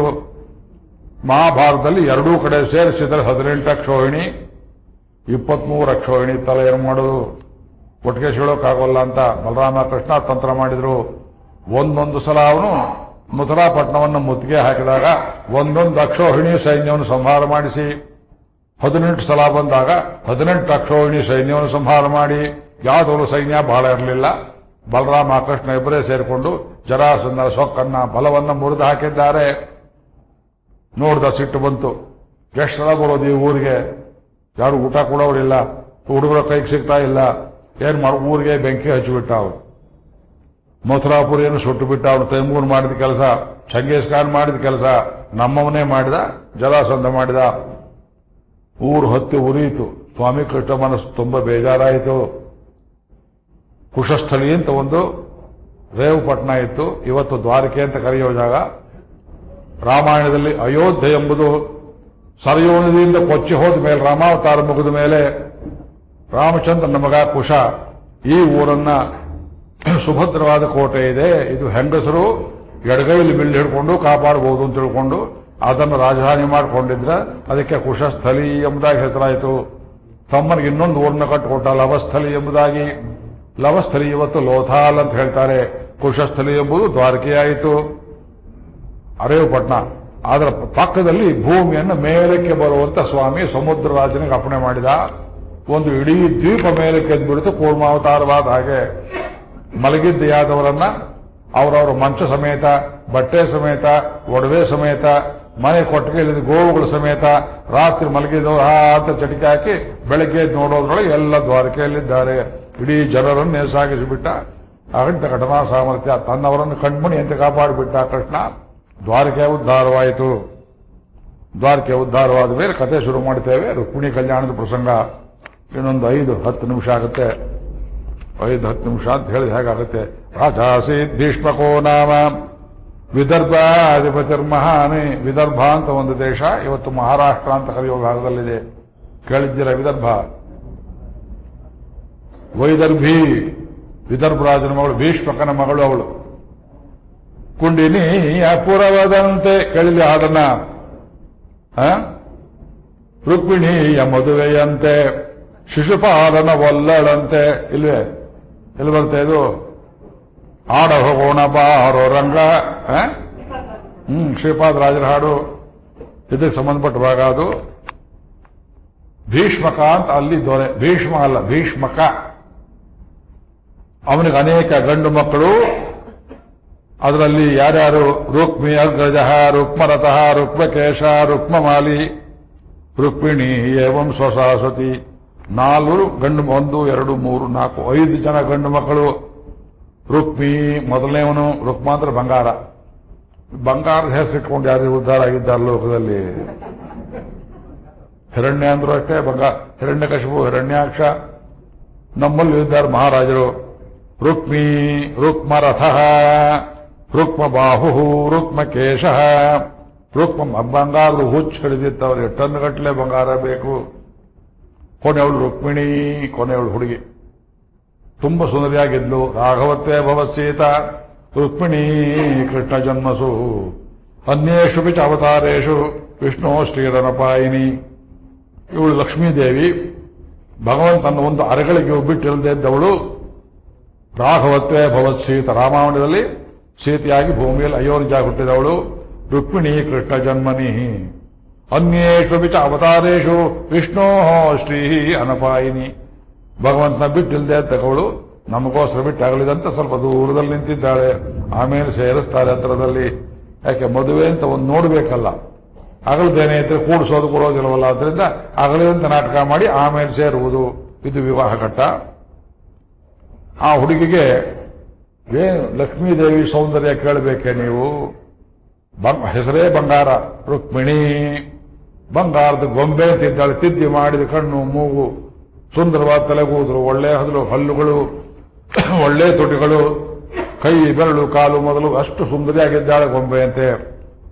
ಮನೇಲಿ ಹಬ್ಬ ಆಯಿತು, ಹರಿದಿನವಾಯಿತು. ಬಂದವರು ಬ್ರಾಹ್ಮಣರು ಭೋಜನ ಮಾಡಿ ಬೇಕಾದಷ್ಟು ಒಡವೆ ವಸ್ತ್ರಗಳನ್ನ ಸ್ವೀಕಾರ ಮಾಡ್ಕೊಂಡು ಹೋಗೋ. ಎಲ್ಲ ನಮಸ್ಕಾರ ಮಾಡಿದ್ರೆ ಮಗು ತಲೆಬೇಕಾಯಿತು. ಅಮ್ಮ ಎಷ್ಟು ಚಲವಿಯೇ ನೀನು, ನೋಡು ನೀನು ಮದುವೆ ವಯಸ್ಸು ಬಂದ್ರೆ ನಿನ್ ಕೈ ಹಿಡಿಯೋಕೆ ಒಬ್ಬನೇ ಒಬ್ಬ ಲಾಯಕ್ಕಾಗಿದ್ದಾನೆ. ಅಲ್ಲಿ ಕೃಷ್ಣ ಅಂತ ಇದ್ದಾನೆ ದ್ವಾರಕೆಯಲ್ಲಿ. ಕೃಷ್ಣನೇ ಮದುವೆಯಾಗೋ ತಂಗಿ, ಕೃಷ್ಣನೇ ಮದುವೆಯಾಗಲಿ. ಬ್ರಾಹ್ಮಣರೆಲ್ಲ ಹೇಳ್ತಾ ಇದ್ದಾರೆ, ಬಂದವರು ಹೋದವರು, ದೊರೆ ಆಸ್ಥಾನಕ್ಕೆ ಬಂದವರು, ಬೇರೆ ದೊರೆಗಳು, ಸ್ನೇಹಿತರು. ಮಹಾರಾಜರೇ, ಮಗಳಿಗೆ ವಯಸ್ಸಾಗ್ತಾ ಬಂತು, ಮದುವೆ ಆಗಬೇಕು. ಹೌದು, ನಾನು ಅದೇ ನೋಡ್ತಾ ಇದ್ದೇನೆ, ಯಾರು ಕೊಡಬೇಕು ಅಂತ. ಇನ್ಯಾರು ಕೊಡೋದು? ಕೃಷ್ಣನಿಗೆ ಕೊಡುವುದು ಅಂತ ಆ ಕೃಷ್ಣ ರೂಪವನ್ನು ಎಲ್ಲರೂ ವರ್ಣನೆ ಮಾಡ್ತಾ ಇದ್ದಾರೆ. ಬಾಗಿಲು ಮರೆಯಲ್ಲಿ ನಿಂತ್ಕೊಂಡು ರುಕ್ಮಿಣಿ ತನ್ನ ಭಾವಿ ಪತಿಯ ರೂಪವನ್ನು ಕೇಳಿ ಕೇಳಿ ಕೇಳಿ ಹಿಗ್ಗುತ್ತಾ ಇದ್ದಾಳೆ. ಕೃಷ್ಣ ಹೇಗಿರಬಹುದು ಅಂತ ಮನಸ್ಸಿನಲ್ಲೇ ಚಿತ್ರವನ್ನು ಬರ್ಕೊಳ್ತಾ ಇದ್ದಾಳೆ. ಮನಸ್ಸೆಂಬ ಫಲಕದ ಮೇಲೆ, ಮನಸ್ಸೆಂಬ ಕುಂಚದಿಂದ ಕೃಷ್ಣನ ಚಿತ್ರವನ್ನ ಬಳಕೊಂಡ್ಬಿಟ್ಟಿದ್ದಾಳೆ. ಆದ್ರೆ ರುಕ್ಮಿ ದುಷ್ಟಪುತ್ರ, ದೊಡ್ಡ ಮಗ. ಭೀಷ್ಮಕ ದೊರೆಯಾಗಿದ್ದರು, ಮಗನಿಗಂಚ್ತಾ ಇದ್ದ ದೌಷ್ಟ್ಯ. ಇವನು ಜರಾಸಂಧನ ಗುಂಪಲ್ಲಿ ಸೇರಿದ್ದ. ಮಹತ್ವಾಕಾಂಕ್ಷೆ ಇತ್ತು, very ambitious scoundrel. He wanted to be the future army chief of Jarasandha. ಇಡೀ ಭಾರತ ದೇಶಕ್ಕೆ, ಭಾರತ ವರ್ಷಕ್ಕೆ ಜರಾಸಂಧ ಚಕ್ರವರ್ತಿಯಾಗಿದ್ದರೆ ಮುಂದೆ ಇವನನ್ನ ಸೇನಾಧಿಪತಿ ಮಾಡುವ ಯೋಚನೆ ಇತ್ತು. ಕಂಸ ಆಗಿದ್ರು ಹೋಗಿದ್ದಾನೆ, ನಾನೇ ಮುಂದೆ ಸೇನಾಧಿಪತಿ, ರಾಜ ಅಂತ ಹೋಗೋ ಯೋಗ್ಯತೆ ಅಲ್ಲ, ನಾನೇ ಸೇನಾಧಿಪತಿ ಅಂತ ಈ ಮೆರೀತಾ ಇದ್ದಾನೆ ಶಿಶುಪಾಲ. ಇವನು ಸೇನಾಧಿಪತಿ ಆಗ್ಬೇಕು ಅಂತ ಆಸೆ. ನಮಗೊಂದೇನಾದ್ರು ಸಿಗುತ್ತೆ, ಶಾಡೋ ಮಿನಿಸ್ಟರ್ ಅಂತ ಬರುತ್ತೆ ನೋಡಿ. ಇವತ್ತು ಯಾರು ಅಪೋಸಿಷನ್ ಇದ್ದಾರೆ, ನಾಳೆ ನಾನು ಚೀಫ್ ಮಿನಿಸ್ಟರ್ ಆದ್ರೆ ನನಗೆ ಹೋಮ್ ಮಿನಿಸ್ಟ್ರಿ ಕೊಡ್ತೇನೆ, ನೀವು ಸಾರಿಗೆ ಮಿನಿಸ್ಟರ್, ಒಬ್ಬ ಸಾರಿಗೆ ಮಿನಿಸ್ಟ್ರು, ಒಬ್ಬ ಕಸಬರಿಗೆ ಮಿನಿಸ್ಟ್ರು. ಈಗಾಗಲೇ ಮೆರೀತಾರೆ ಕೆಲವರು, ಮುಂದೆ ಬಂದೇ ಬಿಟ್ಟು ಅಧಿಕಾರದಲ್ಲಿ. ಇನ್ನೂ ಹಾಗೆ ಈ ರುಕ್ಮಿ ಎಂಬುವನು ಓಲೈಸ್ತಾ ಇದ್ದಾನೆ ಶಿಶುಪಾಲನನ್ನ. ಶಿಶುಪಾಲ ಅವನನ್ನು ಓಲೈಸ್ತಾ ಇದ್ದಾನೆ, ಜರಾಸಂಧನನ್ನ. ದುಷ್ಟ ಸಂಚುಕೂಟ. ಕೃಷ್ಣಾವತಾರದಲ್ಲಿ ನೀವು ನೋಡಬೇಕಾದದ್ದು, ಅವನಿಗೆ ಆಪತ್ತಲ್ಲಿರುವ ಸ್ತ್ರೀಯರ ಬಗ್ಗೆ ಎಷ್ಟು ಕಳಕಳಿ ಇತ್ತು ಅನ್ನುವುದನ್ನ ಇದು ಹರಿಕೀರ್ತನೆ ಮಾಡೋರು, ಪ್ರವಚನ ಮಾಡೋರು ಹೇಳುವುದಿಲ್ಲ ಬಹಳಷ್ಟು. ಎಂತೆಂಥ ಆಪತ್ತಲ್ಲಿ ಸಿಕ್ಕಿದವ್ರನ್ನೆಲ್ಲ ಸ್ವಾಮಿ ಕೃಷ್ಣ ಉದ್ಧಾರ ಮಾಡಿದ. ಯೋಚನೆ ಮಾಡಿಕೊಳ್ಳಿ. ಮನಸ್ಸು ತುಂಬಾ ಕರಗುತ್ತಾ ಇತ್ತು ಆಪತ್ತಲ್ಲಿರೋರನ್ನ ಕಂಡ್ರೆ. ಕುಂತಿಯಿಂದ ಹಿಡಿದು ದ್ರೌಪದಿಯವರೆಗೆ, ಉತ್ತರೆವರೆಗೆ ಬಾಂಧವರು ಮಾತ್ರವಲ್ಲ, ಸಂಬಂಧ ಇಲ್ಲದೆ ಅವನು ಉದ್ಧಾರ ಮಾಡುವವನು ಸ್ವಾಮಿ ಕೃಷ್ಣ. ಆದ್ರೆ ಆ ಕಾಲದಲ್ಲಿ ಬ್ರಾಹ್ಮ, ಆರ್ಷ, ಗಾಂಧರ್ವ, ಪೈಶಾಚ, ರಾಕ್ಷಸ ಮೊದಲಾದ ವಿವಾಹ ಕ್ರಮ, ಪ್ರಾಜಾಪತ್ಯ ಮೊದಲಾದ 6 ಮನುಸ್ಮೃತಿಯಲ್ಲಿ ಒಪ್ಪಿದ ಕ್ರಮಗಳಲ್ಲಿ ಯಾವುದಕ್ಕೂ ಬಗ್ತಾ ಇರಲಿಲ್ಲ. ದುಷ್ಟರಾಜರು ತಮ್ಮದೇ ಒಂದು ಅರೇಂಜ್ಮೆಂಟ್ ಮಾಡಿಕೊಂಡಿದ್ರು. ರುಕ್ಮಿಣಿ ಅಂತ ಹುಡುಗಿನ ಯಾರು ಕೊಡಬೇಕು? ಅನೇಕ ದೇಶದ ರಾಜರುಗಳು, ರಾಜಪುತ್ರರು ರುಕ್ಮಿಣಿ ಬರಲಿ ಬಿಡ್ಲಿ, ಕುರೂಪಿ ಇರಲಿ, ಹೇಗೆ ಇರಲಿ, ಅದು ನಮಗೆ ಸಿಕ್ಕರೆ ಆ ರುಕ್ಮಿಣಿ ತಂದೆ ಕಡೆ ಸೈನ್ಯ ನಮಗೆ ಸೇರುತ್ತೆ ಅಂತ ಪೊಲಿಟಿಕಲ್ ಅಲಯನ್ಸ್ ಮಾಡೋ ಸಲುವಾಗಿ ಹುಡುಗಿ ಸೌಖ್ಯವಾಗಿದ್ದಾಳೆ ಬಿಟ್ಟಿದ್ದ, ಅದು ಮುಖ್ಯವಲ್ಲ, ನಮಗೆ ಪಾಲಿಟಿಕ್ಸ್ ಮುಖ್ಯ ಎಂಬುದಾಗಿ ಪೊಲಿಟಿಕಲ್ ಮ್ಯಾರೇಜಸ್ ಕಾಲ ಅದು. ಸ್ವಯಂವರ ಅಂತ ಇಟ್ಟರು ಇದೆ ಗೋಳು, ಹೆಸರು ಸ್ವಯಂವರ. ಹುಡುಗಿಗೆ ತನ್ನ ಗಂಡನನ್ನ ಆರಿಸಿಕೊಳ್ಳುವ ಅಧಿಕಾರವಿರಲಿಲ್ಲ. ಕೌಡೆಗೆ ಮಾರಿದ ಹಾಗೆ ಇಂಥದ್ದೊಂದು ಘೋರ ಸ್ಥಿತಿ. ತನ್ನ ತಂಗಿ ಸುಭದ್ರ ಎನ್ನುವ ಅದೇ ಸ್ಥಿತಿಯ ಬಲರಾಮ ದುರ್ಯೋಧನ ಕೊಡಬೇಕು ಅಂತ ಮಾಡಿದ್ದ. ಅವನಿಗೆ ರಾಜಕೀಯ ತಿಳುವಳಿಕೆ ಇಲ್ಲ. ಗೋಕುಲ ಬಿಟ್ಟ ಮೇಲೆ ಬಲರಾಮನಲ್ಲಿ ಭಗವಂತನ ಅಂಶ ಕಡಿಮೆಯಾಗ್ತಾ ಹೋಯಿತು, ಆವೇಶಾಂಶ ಕಮ್ಮಿಯಾಗ್ತಾ ಹೋಯಿತು. ಹಾಲಲ್ಲಿ ಸಕ್ಕರೆ ಹಾಕಿದ್ರೆ ಕರಿಗೆ ಹೋಗುವ ಹಾಗೆ ಅಲ್ಲಿಂದಾಚೆಗೆ ಬಲರಾಮ ಬ್ಯಾಕ್ಗ್ರೌಂಡ್ ಹೋಗ್ಬಿಡ್ತಾನೆ, ಕೃಷ್ಣನೇ ಮುಂದಕ್ಕೆ ಬರ್ತಾನೆ. ಬಲರಾಮ ಅವತಾರ ತುಂಬಾ ಸೂಕ್ಷ್ಮವಾದದ್ದು. ದ್ರೌಪದಿ ಗತಿ ಏನಾಗ್ತಿತ್ತು, ಅರ್ಜುನನ್ ತಯಾರು ಮಾಡಿದ್ರೆ ಏನಾಗ್ತಿತ್ತು. ಆದ್ರಿಂದ ಇಲ್ಲಿ ರುಕ್ಮಿಣಿ ಗತಿ ಏನಾಗಬೇಕು? ಯಾರು ತಂದೆಗೆ ಶಕ್ತಿ ಇಲ್ಲ, ಏನಾರು ಮಾಡ್ಕೋಪ, ಏನಾರು ಮಾಡ್ಕೋ. ಈ ಶಿಶುಪಾಲ ರುಕ್ಮಿಣಿ ಕೈ ಹಿಡಿಬೇಕು ಅಂತ ಅವನು ಕೂತ್ಕೊಂಡಿದ್ದ, ಕಾಯ್ಕೊಂಡು ಕೂತಿದ್ದ. ಅವನು ಭಗವಂತನ ಪತ್ನಿ ಅಪಹಾರ ಮಾಡಿದವನು ರಾಮಾಯಣದಲ್ಲಿ ರಾವಣನಾಗಿ. ಇಲ್ಲಿ ಅವಳನ್ನು ಪಡೆದೇ ಬಿಡಬೇಕು ಅಂತ ಬದ್ಧ ಕಂಕಣನಾಗಿದ್ದಾನೆ. ಪಳಂಪಹವನ್ 3 ಜನ್ಮದ ವೈರ, ಸನಕ ಸನಂದನಾದಿಗಳ ಶಾಪ ವೈಕುಂಠ ದ್ವಾರದಲ್ಲಿ. ಆದ್ರಿಂದ ರುಕ್ಮಿಣಿ ಕೈ ಹಿಡಿಬೇಕು, ಅವನು ಒಪ್ಕೊಂಡ್ಬಿಟ್ಟಿದ್ದಾನೆ. ರುಕ್ಮಿಣಿ ನೋಡೇ ಇಲ್ಲ, ರುಕ್ಮಿಣಿಗೆ ಇಷ್ಟವಿಲ್ಲ. ಹುಡುಗಿ ಅಭಿಪ್ರಾಯಕ್ಕೆ ಕವಡೆ ಕಾಸು ಬೆಲೆ ಇಲ್ಲ. ಘೋರವಾದ ಕಾಲ, ಮಹಾಭಾರತ ಕಾಲ. ಸೋಪಶ್ರುತ್ಯ ಮುಕುಂದಸ್ಯ ರೂಪ ವೀರ್ಯ ಗುಣಶ್ರಿಯ ಗೃಹ ಆಗತೈ ಗೀರ್ಯಮಾನಾ ತಮ್ಮೇನೆ ಸದೃಶಂ ಪತಿಂ. ಉಪಶ್ರುತ್ಯ ಮುಕುಂದಸ್ಯ, ಬಾಗಿಲು ಸಂದಿಯಲ್ಲಿ ನಿಂತ್ಕೊಂಡು ಮನೆಗೆ ಬಂದವರೆಲ್ಲ ಕೃಷ್ಣನ ರೂಪ ಗುಣ, ರೂಪ ವೀರ್ಯ ಗುಣಶ್ರಿಯ. ಇಲ್ಲಿ ನೋಡಿ ಕ್ರಮ ಹೇಳಿದ್ದ, ರೂಪ ವೀರ್ಯ ಗುಣಶ್ರಿಯ. ಅವನ ರೂಪವನ್ನು ವರ್ಣನೆ ಮಾಡಿದ್ದಾರೆ. ಕಪ್ಪಿಗಿರ್ಬೋದು, ಆದರೆ ಕಸ್ತೂರಿ ಕಪ್ಪು, ಕೋಗಿಲೆ ಕಪ್ಪು, ತುಂಬಾ ಚೆನ್ನಾಗಿ ಕಾಣಿಸ್ತಾನೆ. ಸಾಲಗ್ರಾಮಮಣಿ ಅಂತಿದ್ದಾನೆ. ಮಣಿವರ್ಣ, ಆಳಿವಣ್ಣ, ಸಮುದ್ರವಣ್ಣ, ಆಕಾಶದ ಬಣ್ಣ. ರೂಪ ವೀರ್ಯ ಮಹಾಪರಾಕ್ರಮ. ಕೈಲಿ ಒಂದು ಆಯುಧ ಇಲ್ಲ. ಆನೆಯನ್ನು ಕೊಂದಾಕಿದ್ದಾನೆ, ಒಂದು ಆಯುಧ ಇಲ್ಲ. ಚಾಣೂರ ಮುಷ್ಟಿಗಳನ್ನು ಕೊಂದಾಕಿದ್ದಾನೆ, ಕಂಸನನ್ನು ಕೊಂದು ಹಾಕಿದ್ದಾನೆ. ಅಯ್ಯೋ, ಪೂತ್ರೇನು ಕೊಲ್ಲವಾಗ ಕೈಲೇನು ಆಯುಧ ಇತ್ತು. ಅಸಹಾಯ ಶೂರ, ಮಹಾಪರಾಕ್ರಮಿ, ಒಳ್ಳೆ ರೂಪವಂತ, ಗುಣಶ್ರೀಯ. ನಂಬಿದವರನ್ನೆಂದು ಕೈ ಬಿಡುವವನಲ್ಲ ಇವನು.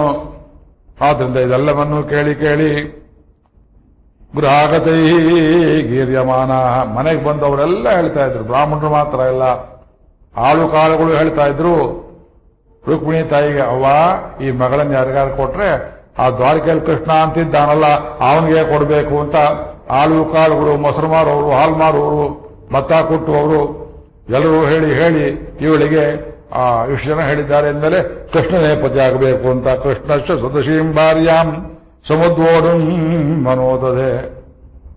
ಈ ಜನಗಳೆಲ್ಲ ಬಂದು ಬ್ರಾಹ್ಮಣರು, ಕ್ಷತ್ರಿಯರು, ಅತಿಥಿಗಳು ಇಲ್ಲಿ ಹೇಳೋದಲ್ಲದೆ ಒಂದು ಕೆಲಸ ಮಾಡೋಣ ತಾಳಿ ಅಂತ ದ್ವಾರಕೆಗೆ ಹೋಗಿ, ಕೃಷ್ಣ ನಿನ್ನ ಮದುವೆ ವಯಸ್ಸಾಯಿತು, ಮದುವೆಗೆ ಯಾರಾದ್ರು ಕನ್ಯೆ ಬೇಕಾಗಿದ್ರೆ ಅಲ್ಲಿ ರುಕ್ಮಿಣಿ ಅಂತಿದ್ದಾಳೆ, ಅವಳನ್ನೇ ಕೈ ಹಿಡಿಬೇಕು ಅಂತ ಅಲ್ಲಿ ಹೋಗಿ ಎಲ್ಲರೂ ನಾರದರಾಗಿ ಇಲ್ಲಿಂದಲ್ಲಿ ಅಲ್ಲಿಂದಲ್ಲಿ ಹೇಳಿ ಹೇಳಿ ಕೃಷ್ಣನಿಗೆ ರುಕ್ಮಿಣಿಯಲ್ಲಿ ಪ್ರೀತಿ ಬರುವಂತೆ, ರುಕ್ಮಿಣಿಗೆ ಕೃಷ್ಣನಲ್ಲಿ ಪ್ರೀತಿ ಬರುವಂತೆ ಪರಸ್ಪರ ಇದು ಉಂಟಾಯಿತು.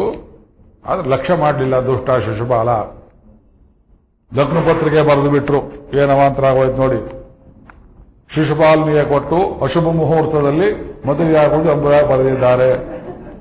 ಈ ಕಳ್ಳ ಪುರೋಹಿತರು ಯಾವುದಕ್ಕೆ ಬೇಕಾದ್ರೂ ಯಾರಿಗೆ ಬೇಕಾದ್ರೂ ಮದುವೆ ಮಾಡಿಸ್ಬಿಡ್ತಾರೆ. ದನಗಳಿಗೂ ಕೋತಿಗಳಿಗೂ ಮದುವೆ ಮಾಡಿಸ್ತಾರೆ ಅವರು. ಶುನಾಂ ಕಪೀನಾಂ ವಿವರ್ಣ ಸಂಕರ ಮಹಾಭಾರತ. ದುಡ್ಡು ಕೊಟ್ಟರೆ ಯಾರು ಬೇಕಾದ್ರೂ ಮಾಡಿಸ್ತಾರೆ. ಶಾಸ್ತ್ರಬದ್ಧವೇ ಶಾಸ್ತ್ರ ವಿರುದ್ಧವೇ ಲೋಕಕ್ಷೇಮವೇ ಕೇಳೋದಿಲ್ಲ. ಇಂಥ ಕೆಟ್ಟ ಜನ ಇವತ್ತು ಇದ್ದಾರೆ. ಆಗೋಯ್ತು, ಮದುವೆ ಮಂಟಪ ಏರ್ಪಾಡಾಯ್ತು, ಬಂದ್ಬಿಡ್ತು. ಇವಳಿಗೆ ಎದೆ ಹೊಡ್ಕೊಳ್ತಾ ಇದೆ. ಅಪ್ಪ ನನಗೆ ಈ ಮದುವೆ ಬೇಡ ಅಂದ್ಲು. ನಾನೇನಮ್ಮ ಮಾಡ್ಲಿ, ನಿಮ್ಮ ಅಣ್ಣ ಹಠ ಮಾಡ್ತಾ ಇದ್ದಾನಲ್ಲ, ಅಣ್ಣನನ್ನು ನಿಗ್ರಹಿಸು, ನನಗೆ ಆ ಶಕ್ತಿ ಇಲ್ಲ. ಅಮ್ಮ ನೀನಾರು ಹೇಳು, ನಾನೇನು ಮಾಡ್ಲಿ, ನನಗೂ ಶಕ್ತಿ ಇಲ್ಲ. ಅಣ್ಣನನ್ನು ಕೇಳೋ ಹಾಗಿಲ್ಲ. ಯಾರು ಹೇಳೋದು? ಅಲ್ಲೊಬ್ಬ ಬ್ರಾಹ್ಮಣ ಇದ್ದ, ನನ್ನಂತ ಒಬ್ಬ ಬ್ರಾಹ್ಮಣ, ಸಲಕ್ಷಣ ಬ್ರಾಹ್ಮಣ. ಮಾಡಿ ತೋರಿಸಿದ್ದೇವೆ, ಪೇಟ ಗೀಟ ಕಟ್ಕೊಂಡು. ಕೆಲವು ಪ್ರವಚನದಲ್ಲಿ ವೃದ್ಧ ಬ್ರಾಹ್ಮಣ, ಭಾಗವತದಲ್ಲಿ ಯುವಕ ಎಂಬುದಾಗಿ ಹೇಳಿದ್ದಾರೆ. ನಾರಾಯಣೀಯದಲ್ಲಿ ಅವನ್ ಕರೆದ್ಲು ತುಂಬಾ ಆಪ್ತ ಅರಮನೆಗೆ. ಏನಮ್ಮ ಅಂದ ನಗ್ತಾ. ಆ ಬ್ರಾಹ್ಮಣ ಬಂದು ಗೊತ್ತಾಯಿತು ಏನೋ ಮಾಡಿದ್ದಾಳೆ ಹುಡುಗಿ ಅಂತ. ಯಾರಿಗೂ ಹೇಳಬಾರ್ದು, ಒಂದು ಕೆಲಸ ಬಾಗಿಲಾಕಿ ಮೊದಲು. ಏನು? ನಾನೊಂದು ಪತ್ರವನ್ನ ಬರೆದಿದ್ದೇನೆ. ಏನ್ ಪತ್ರ ಅದು? ಅದೆಲ್ಲ ಹೇಳೋ ಹಾಗಿಲ್ಲ, ರಹಸ್ಯ ಅದು. ನನಗೆ ಯಜಮಾನಾಗತಕ್ಕಂತಹ ಕೃಷ್ಣನಿಗೆ ನಾನು ಪತ್ರವನ್ನ ಬರೆದಿದ್ದೇನೆ. ಈ ಪತ್ರವನ್ನ ಇನ್ನು 3 ದಿವಸ ಇದೆ ಮದುವೆ ಎಂಬುದು. ಅದು ಬರುವಷ್ಟರಲ್ಲಿ ನೀವು ತಗೊಂಡೋಗಿ ದ್ವಾರಕಾಧೀಶ ಮಹಾರಾಜನಾದ ಕೃಷ್ಣನಿಗೆ, ದ್ವಾರಕಾಧೀಶ ಮಹಾರಾಜಕ್ಕೆ ಮಹಾರಾಜ ಅಂತ ಹೇಳ್ಬೇಕು ಅವನನ್ನ. ಮಧುರೆಯಲ್ಲಿ ರಾಜ ಅಲ್ಲ ಅವನು, ಬೃಂದಾವನ ರಾಜ ಅಲ್ಲ, ದ್ವಾರಕಾಧೀಶಕಿ ಅಲ್ಲ, ದ್ವಾರಕಾಧೀಶ ಮಹಾರಾಜಕಿ ಕೃಷ್ಣ ಮಹಾರಾಜ. ಅಲ್ಲಿ ಬಹಳ ಹೆಮ್ಮೆಯಿಂದ ಹೇಳ್ತಾರೆ ಆ ಜಾಗದಲ್ಲಿ. ಮತ್ತೆ ಹೋಗ್ಬೇಡ್ವೆ ದ್ವಾರಕೆಗೆ, ಕರ್ಕೊಂಡು ಹೋಗ್ಬೇಡ್ವೆ. ಪುಸ್ತಕ ಇಟ್ಬಿಡ್ತೀನಿ, ನಡೀರಿ ಹೋಗೋಣ. ಬೆಳೆಯುತ್ತೆ ದ್ವಾರಕೆ ಅನ್ನೋದು. ಅಂಥ ಊರು, ಶಾಂತವಾದ ಊರು. ಕೃಷ್ಣನ್ ನೋಡಬೇಕು, ಜನರ ಭಕ್ತಿಯನ್ನು ನೋಡಬೇಕು. ಬ್ರಾಹ್ಮಣರೇ, ನೀವು ಕೇಳಿದಷ್ಟು ದಕ್ಷಿಣೆ ಕೊಡ್ತೇವೆ, ನಿಮಗೂ ಕೊಡ್ತೇವೆ ದಕ್ಷಿಣೆ, ಸುಮ್ಮನೆ. ಈ ಪತ್ರವನ್ನು ತಗೊಂಡು ಹೋಗಿ ಕೊಡ್ಬೇಕು ನೀವು ಕೃಷ್ಣನಿಗೆ. ಓಲೆ ಕರಿಯಲ್ಲಿ ಬರೆದಿದ್ದಾಳೆ. ಸಂಸ್ಕೃತ ಮನೆ ಮಾತು. ಒಳ್ಳೆ ಕವಯಿತ್ರಿ, ಶ್ಲೇಷೆ, ಅಲಂಕಾರ, ವೇದಾರ್ಥ ಎಲ್ಲ ತಿಳ್ಕೊಂಡು ಲಕ್ಷ್ಮೀದೇವಿಗೆ ಯಾರು ಹೇಳ್ಕೊಡ್ಬೇಕು ವಿದ್ಯೆ. 7 ಶ್ಲೋಕಗಳನ್ನು ಬರೆದಿದ್ದಾಳೆ. ಅದನ್ನ ಕನ್ನಡ ಭಾಗವತದಲ್ಲಿ ತಗೊಳ್ಳಿ, ಕೈಲಿ ಪುಸ್ತಕ ಇಟ್ಕೊಳ್ಳಿ. ಆ ರುಕ್ಮಿಣಿ ಬರೆದ ಪ್ರೇಮ ಪತ್ರವನ್ನು ಕೈಲಿಟ್ಕೊಳ್ಳಿ. ಅದಷ್ಟು ಓದಿ ಹೇಳ್ತೇನೆ. ಇದನ್ನು ತಗೊಂಡು ಮೊದಲು ಕೇಳಿ, ಆಮೇಲೆ ನೋಡೋದು. ಈ ಪತ್ರವನ್ನ ಕೃಷ್ಣನಿಗೆ ಕೊಡಬೇಕು. ಸರಿಯಮ್ಮ, ಕೃಷ್ಣನ ಕೊಡ್ತೇನೆ, ಮುಂದೇನು ಅವನು ಕರ್ಕೊಂಡ್ಬರ್ಬೇಕು. ಆ ಪತ್ರ ಕೊಡ್ತೇವೆ. ಬರದೆ ಹೋದ್ರೆ ಬರದೇಗಿರದೆ ಇಲ್ಲ. ಬ್ರಾಹ್ಮಣ ನೋಡಿದ್ರೆ ಬ್ರಾಹ್ಮಣ ಪ್ರತಿಪೂಜಕ ಬ್ರಹ್ಮಣ್ಯೋ ದೇವಕಿ ಪುತ್ರ. ನಿಮ್ಮ ಮಾತು ಬೆಲೆ ಕೊಡ್ತಾನೆ. ಯಾಕೆ? ನಿಮ್ಮ ಮಾತು ಬೆಲೆ ಕೊಡಬೇಕಾದ್ರೆ ನಿಮ್ಮ ಹಣೆಯಲ್ಲಿರುವ 2 ನಾಮಗಳನ್ನು ನೋಡಿದ್ರೆ ಸಾಕು, ಯಾರು ಬೆಲೆ ಕೊಡ್ತಾರೆ. ಬ್ರಾಹ್ಮಣಿಗೆ ಶ್ರೇಷ್ಠವಾದದ್ದು ಯಾವುದು? ಹಣೆಯಲ್ಲಿ ತಿಲಕವೆಂಬುದು, ಭಗವಂತನ 2 ಪಾದಗಳು. ಅದನ್ನು ನೋಡಿದ್ರೆ ಯಾರು ಬೆಲೆ ಕೊಡೋದಿಲ್ಲ, ಯೋಚನೆ ಮಾಡಿ. ಆದ್ರಿಂದ ಹೇಗಾದ್ರೂ ಒಲಿಸಿ ಅವನನ್ನು ಕರ್ಕೊಂಡ್ ಬರಬೇಕು. 3 ದಿವಸ ಇದೆ, ಅಷ್ಟೊಳಗೆ ಅವನು ಬರಬೇಕು ದ್ವಾರಕೆಯಿಂದ ಎಂಬುದಾಗಿ ಪತ್ರವನ್ನು ಕೊಟ್ಟಿದ್ದಾಳೆ. ಬ್ರಾಹ್ಮಣ ಕುದುರೆ ಮೇಲೆ ಹತ್ತಿ ಹೋದ. ಮುದುಕನಾದ್ರೂ ಚುರುಕು ಹೇಗಿತ್ತು? ಭಕ್ತಿಯ ಚುರುಕು. ರುಕ್ಮಿಣಿ ಪ್ರಾಣ ತನ್ನ ಕೈಯಲ್ಲಿದೆ. ಕೃಷ್ಣ ಕರ್ಕೊಂಡ್ಬರೋ, ಕೃಷ್ಣ ಎಂಬ ಸಂಜೀವನಿಯನ್ನು ಕರ್ಕೊಂಡ್ಬರ್ಬೇಕು, ಅದು ತನ್ನ ಕೈಯಲ್ಲಿದೆ. ಆದ್ರಿಂದ ವೇಗವಾಗಿ ಹೋಗಿದ್ದಾನೆ. ಒಂದೇ ರಾತ್ರಿಯಲ್ಲಿ ಹೋಗಿ ಸೇರಿಬಿಟ್ಟ. ಅವಂತಿಗೂ ದ್ವಾರಕೆಗೂ ಬಹಳ ದೂರ ಇಲ್ಲ, ಇಂದೂರ್ ಸಮೀಪದಲ್ಲಿದೆ. ಉಜ್ಜಯಿನಿ ಅನ್ನೋದು ಮತ್ತು ಮಧ್ಯಪ್ರದೇಶ ಅಂತ ಹೇಳ್ತೀರಿ, ಗುಜರಾತ್ ಬಾರ್ಡರ್ ಅದು ಒಂದು ದಿವ್ಯ ಕ್ಷೇತ್ರ. ಮುಕ್ತಿ ಕೊಡುವ 7 ಕ್ಷೇತ್ರಗಳಲ್ಲೂ ಒಂದು, ಅಲ್ಲಿ ಒಂದು ಸತ್ಸಂಗ ಮಾಡಬೇಕು ಅಂತ ಆಸೆ ನಮಗೆ. ಮಹಾಕಾಲೇಶ್ವರ ಸನ್ನಿಧಿ. ಉತ್ತರ ಭಾರತ ಅನೇಕ ಶ್ರೀವೈಷ್ಣವ ರಾಮಾನುಜಕೂಟಗಳು ಉಂಟು, ಅಲ್ಲಿ ದೇವಸ್ಥಾನಗಳು ಉಂಟು, ಸಾಂದೀಪನ್ಯಾಶ್ರಮ ಉಂಟು. ನೀವೆಲ್ಲ ಹೋಗಿದ್ದೀರಿ, ಅಲ್ಲಿ ಹೋಗಬೇಕು. ಆದ್ರಿಂದ ಅವನು ಬೇಗ ಅಲ್ಲಿಂದ ಕುದುರೆ ಮೇಲೆ ಬಂದವನು ಗುಜರಾತಿ ಪೇಟ ಕಟ್ಟಿದ್ದಾನೆ. ಪೇಟ ಕಟ್ಟೋದು ನೋಡಿದ್ದೀರಲ್ಲ, ನರೇಂದ್ರ ಮೋದಿ ಪೇಟ ನೋಡಿದ್ದೀರಲ್ಲ, ರಾಜಸ್ಥಾನದವ್ರ ಪೇಟೆ ಒಂದು, ಮೈಸೂರು ಪೇಟ ಒಂದು, ಮದ್ರಾಸ್ ಪೇಟ ಒಂದು. ಆ ಮುಂಡಾಸ್ ಹಾಕಿದ್ದಾನೆ, ಎದ್ದು ಕಾಣ್ತಾ ಇದೆ. ಅದರ ಮೇಲೆ ರತ್ನಹಾರಗಳನ್ನು ಹಾಕಿದ್ದಾರೆ, ಕೊಳ್ಳಲ್ಲಾಭರಣ ತುಂಬಿಕೊಂಡಿದ್ದಾನೆ, ತುಳಸಿ ಉಣಿ ಹಾಕಿದ್ದಾನೆ. ಬ್ರಾಹ್ಮಣ್ಯಕ್ಕೆ ಚ್ಯುತಿ ಆಗದೆ ಇರೋ ರೀತಿಯ ದಯವಿಟ್ಟು ಯಾರು ನಿಂತ್ಕೋಬಾರದು, ಬಹಳ ರಸಘಟ್ಟ ಇದು. ಬ್ರಾಹ್ಮಣ್ಯಕ್ಕೆ ಚ್ಯುತಿ ಬರದೇ ಇರೋ ರೀತಿಯಲ್ಲಿ ರಾಜ ವೇಷದಲ್ಲಿ ರಾಯಭಾರಿಯ ಕುದುರೆ ಮೇಲೆ ಹೋಗಿ ಉಸಿರು ತಗೊಳ್ಳದೆ ಕೆಳಗಿಳಿದು ಪ್ರಭು ಅಂತ ಪತ್ರವನ್ನ ಕೆಳಗಿಟ್ಟ. ಕೃಷ್ಣ ನೋಡಿದ, ಗುರುಗಳು ತಾವು ಎಲ್ಲಿಯವರು ಅದೆಲ್ಲ ಹೇಳೋಕೆ ವೇಳೆ ಇಲ್ಲ. ನಿಮ್ಮನ್ನು ನಂಬಿಕೊಂಡಿದ್ದಾಳೆ ಒಬ್ಬ ನಿರ್ಗತಿಗಳು, ಅವಳ ಉಳಿವು ಅಳಿವು ನಿಮ್ಮ ಕೈಯಲ್ಲಿದೆ. ಇದು ಈ ಪತ್ರ ಕೊಟ್ಟಿದ್ದಾಳೆ ಎಂದಾಗ ಸ್ವಾಮಿ ಪತ್ರವನ್ನು ಓದುವುದಕ್ಕೆ ಆರಂಭ ಮಾಡಿದ. ಶ್ರುತ್ವಾ ಗುಣಾನ್ ಭುವನ ಸುಂದರ ಶೃಣ್ವತಾಂತೆ ನಿರ್ವಿಶ್ಯ ಕರ್ಣ ವಿವರೈ ಹರತೋಂಗತಾಪಂ ರೂಪಂ ದೃಶಾಂ ದೃಶಿಮತಾಮಖಿಲಾರ್ಥಲಾಭಂ ತ್ವಯ್ಯಚ್ಯುತ ವಿಶತಿ ಚಿತ್ತಮ ಪತ್ರಪಂ ಮೇ. 7 ಶ್ಲೋಕ. ಶ್ರುತ್ವಾ ಗುಣಾನ್ ಭುವನ ಸುಂದರ, ಹೇ ಭುವನ ಸುಂದರ, ಭುವನ ಸುಂದರ. ಅದನ್ನು ಮೊದಲು ಹೇಳಲಿಲ್ಲ. ಶ್ರುತ್ವಾ ಗುಣಾನ್ ಭುವನ ಸುಂದರ. ಭಗವಂತನ ರೂಪ ಮುಖ್ಯವೋ ಗುಣ ಮುಖ್ಯವೋ? ಕನ್ಫ್ಯೂಸ್ ನಿಮಗೆ ಯಾವ್ದು ಮುಖ್ಯ? ನಾವು ಬಾಂಬ್ ಹಾಕಿದ್ರೆ ಮುಗಿದೋಯ್ತೀವಿ, ಯಾವ ಉತ್ತರ ಹೋಗಿಲ್ಲ. ಒಂದರ್ಥ ಹೀಗಂದ್ರೆ ಇನ್ನೊಂದರ್ಥ ಹಾಗಂತೀರಿ. ಹೌದು, ಸಂಸಾರದಲ್ಲಿ ಬಂಧಿತರಾಗಿರುವ ನಮ್ಮಂಥವ್ರಿಗೆ ಯಾವುದು ಮುಖ್ಯ?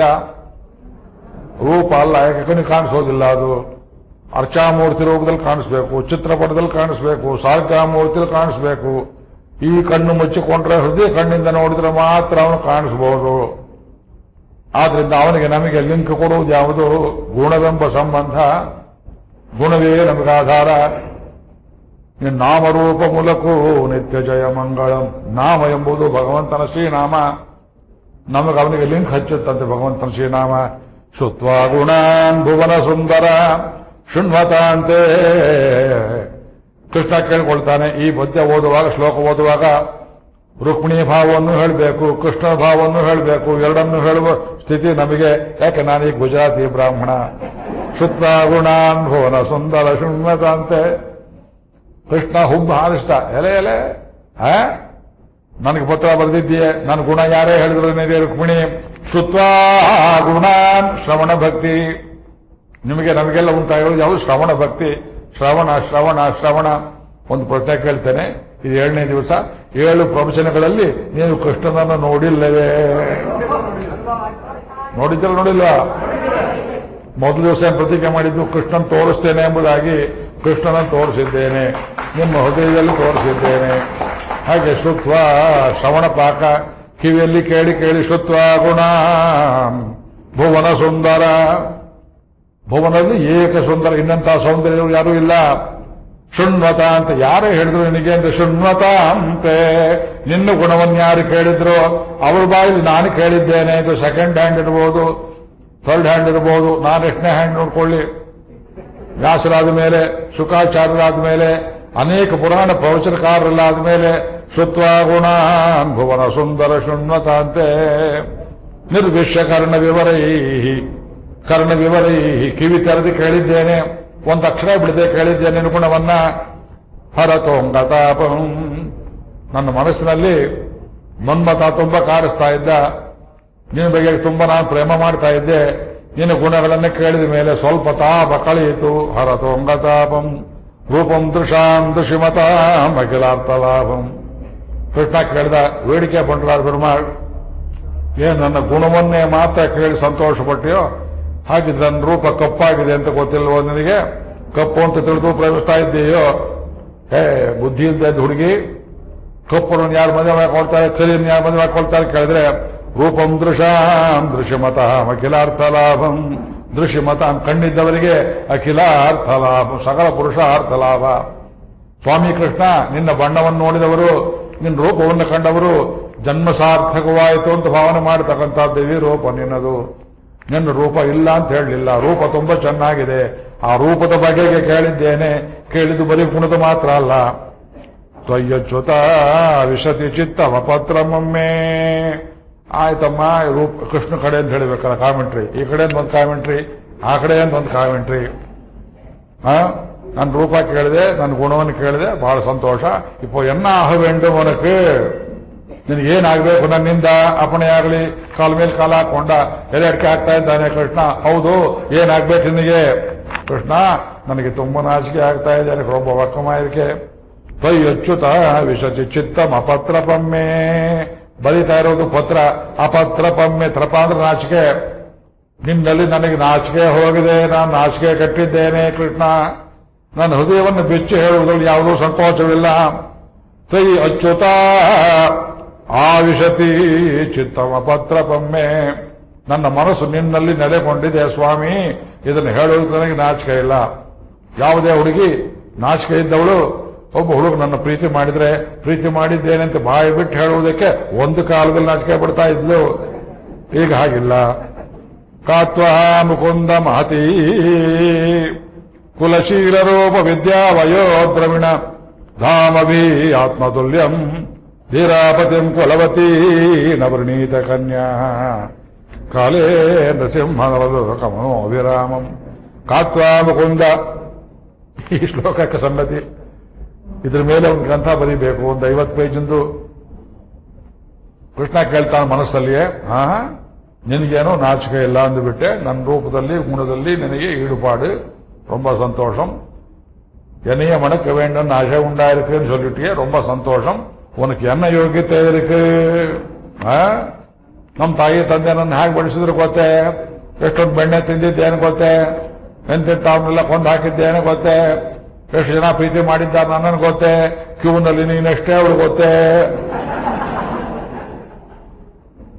ಏನು ಯೋಗ್ಯತೆ ಇರ್ಬೇಕು? ಅದಕ್ಕೆ ಹೇಳ್ತಾಳೆ, ಸರಿಗನ್ನು ಎತ್ತಿ ಕಟ್ಕೊಂಡು, ಸ್ವಾಮಿ ಕುಲ ಶೀಲ ವಯಸ್ಸು ವಿದ್ಯೆ ದ್ರವಿಣ ಎಲ್ಲ ಇರುವ ನನ್ನಂಥವಳಲ್ಲವೇ ನಿನ್ನ ಪ್ರೀತಿ ಮಾಡಬೇಕು ಎಂಬುದಾಗಿ ತನಗೆ ತಾನೇ ಶಾಬಾಸ್ ಹೇಳ್ಕೊಂಡು ಹೇಳ್ತಾಳೆ. ಕಾತ್ವ ಮುಕುಂದ ಮಹತಿ ಕುಲ ಶೀಲ ರೂಪ ವಿದ್ಯಾ ವಯೋ ದ್ರವಿಣ. ನನಗೆ ಕುಲವಿದೆ, ನನಗೆ ಶೀಲವಿದೆ, ನನಗೆ ರೂಪವಿದೆ, ನನಗೆ ವಿದ್ಯೆ ಇದೆ, ನನಗೆ ವಯಸ್ಸಿದೆ, ನನಗೆ ದ್ರವ್ಯ ಸಂಪತ್ತಿದೆ. ತುಲ್ಯಶೀಲ ವಯೋ ವೃತ್ತಾಂ ತುಲ್ಯಾಭಿಜನ ಸಂವೃತಾಂ ರಾಘವೋರ್ಹತಿ ವೈದೇಹೀಂ ತಂಚಯಮಸಿತೆ ಕ್ಷಣ. ಆಂಜನೇಯ ಸ್ವಾಮಿ ಅಶೋಕವನದಲ್ಲಿ ಮರದ ಮೇಲೆ ಕೂತ್ಕೊಂಡು ರಾಮನಿಗೆ ಸೀತೆಗೆ ದಾಂಪತ್ಯ ಮಾಡಿದವರು ಮದುವೆ ಮಾಡಿಸಿರಲ್ಲ ವಿಶ್ವಾಮಿತ್ರರು, ವರಸಾಮ್ಯ ಚೆನ್ನಾಗಿದೆ ಅಂತ ಎಷ್ಟೋ ವರ್ಷ ಆದ್ಮೇಲೆ ಶಾಬಾಸ್ ಅಂತ ಹೇಳಿದ ಹಾಗೆ ಭಗವನ್ನಾರಾಯಣಾಭಿಮತ ಅನುರೂಪ ಸ್ವರೂಪ ರೂಪ ಗುಣ ವಿಭವ ಐಶ್ವರ್ಯ ಎಲ್ಲಕ್ಕೆ ಒಂದೊಂದು ವಾಕ್ಯ ತೆಗೆದು ಹೇಳ್ಬೋದು. ಕೃಷ್ಣ ಅದೆಷ್ಟು ನಾಜೂಕ ಹೇಳ್ತಾರೆ ನೋಡಿ. ಕುಲ ರೂಪ ವಿದ್ಯೆ ಯೌವನ ವಯಸ್ಸು ಇರತಕ್ಕ ಯಾವುದೇ ಹುಡುಗಿ ತಾನೇ ನಿನ್ನ ಪ್ರೇಮ ಮಾಡೋದಿಲ್ಲ, ನನಗೆ ಅದೆಲ್ಲ ಇದೆ ಅಂತ ಬಹಳ ನಾಜೂಕಾಗಿ ಹೇಳ್ತಾಳೆ. ಕಾತ ಮುಕುಂದ ಮಹತಿ ಕುಲಶೀಲ ರೂಪ ವಿದ್ಯಾ ವಯೋ ದ್ರವಿಣ ಧಾಮಭಿ ಆತ್ಮತುಲ್ಯಂ. ನಿನಗೆ ನಾನು ಸರಿ, ನಿನಗೆ ನಾನು ಸರಿ. ಶುಕ ಶೌನಕಾದಿಗಳೆಲ್ಲ ಹೇಳ್ತಾ ಇದ್ದಾರೆ. ಧೀರ ಪತಿ, ನಾನು ಧೈರ್ಯ ಮಾಡಿದ್ದೇನೆ ಧೀರ, ನೀನು ಧೀರನಿದ್ದೀಯೆ. ದುಷ್ಕರ್ಮಾರ ಮಾಡಿದ್ದೀಯೆ, ನಾನು ಧೀರಳಾಗಿದ್ದೇನೆ. ಯಾಕೆ? ಪತ್ರ ಬರೀತಾ ಇದ್ದೇನೆ. First love letter in the whole world. ಇಡೀ ಜಗತ್ತಲ್ಲಿ ರುಕ್ಮಿಣಿ ಹಾಗೆ ಪತ್ರ ಬರೆದವರು ಯಾರೂ ಇಲ್ಲ. ಲವ್ ಮ್ಯಾರೇಜ್ ನಮ್ಮ ಆಕ್ಷೇಪ ಇಲ್ಲ, ಖಂಡಿತ ಇಲ್ಲ. ಯಾವ ಹುಡುಗಿ ಬೇಕಾದ್ರೆ ಯಾರು ಮದುವೆ ಮಾಡಿಕೊಳ್ಳಿ, ಆದ್ರೆ ಇಂತಹ ಪತ್ರ ಬರೆದರೆ ಮಾತ್ರ ಶಾಬಾಸ್ ಹೇಳ್ತೇವೆ. ಸಂಸ್ಕೃತ ಕಲ್ತ್ಕೋಬೇಕು, ಭಗವಂತನ ಪ್ರೀತಿ ಇರಬೇಕು. ಪ್ರೀತಿ ಮಾಡಿದ ಹುಡುಗನಲ್ಲಿ ಕೃಷ್ಣನನ್ನೇ ಕಾಣಬೇಕು, ಅವನಿಗಾಗಿ ಪತ್ರವನ್ನು ಬರೆಯಬೇಕು. ಧೀರಾಪತಿ ಕುಲವತಿ ನವಣೀತ ಕನ್ಯಾ. ನೀ ಧೀರ ಇರ್ಬೋದು, ನಾನು ಯಾರಂತ ತಿಳ್ಕೊಂಡು ಪತ್ರ ಬರೀತಾ ಇದ್ದೀಯೆ. ಕಾಲೇ ನೃಸಿಂಹ, ನೀನು ನರಸಿಂಹನಲ್ಲವೇ?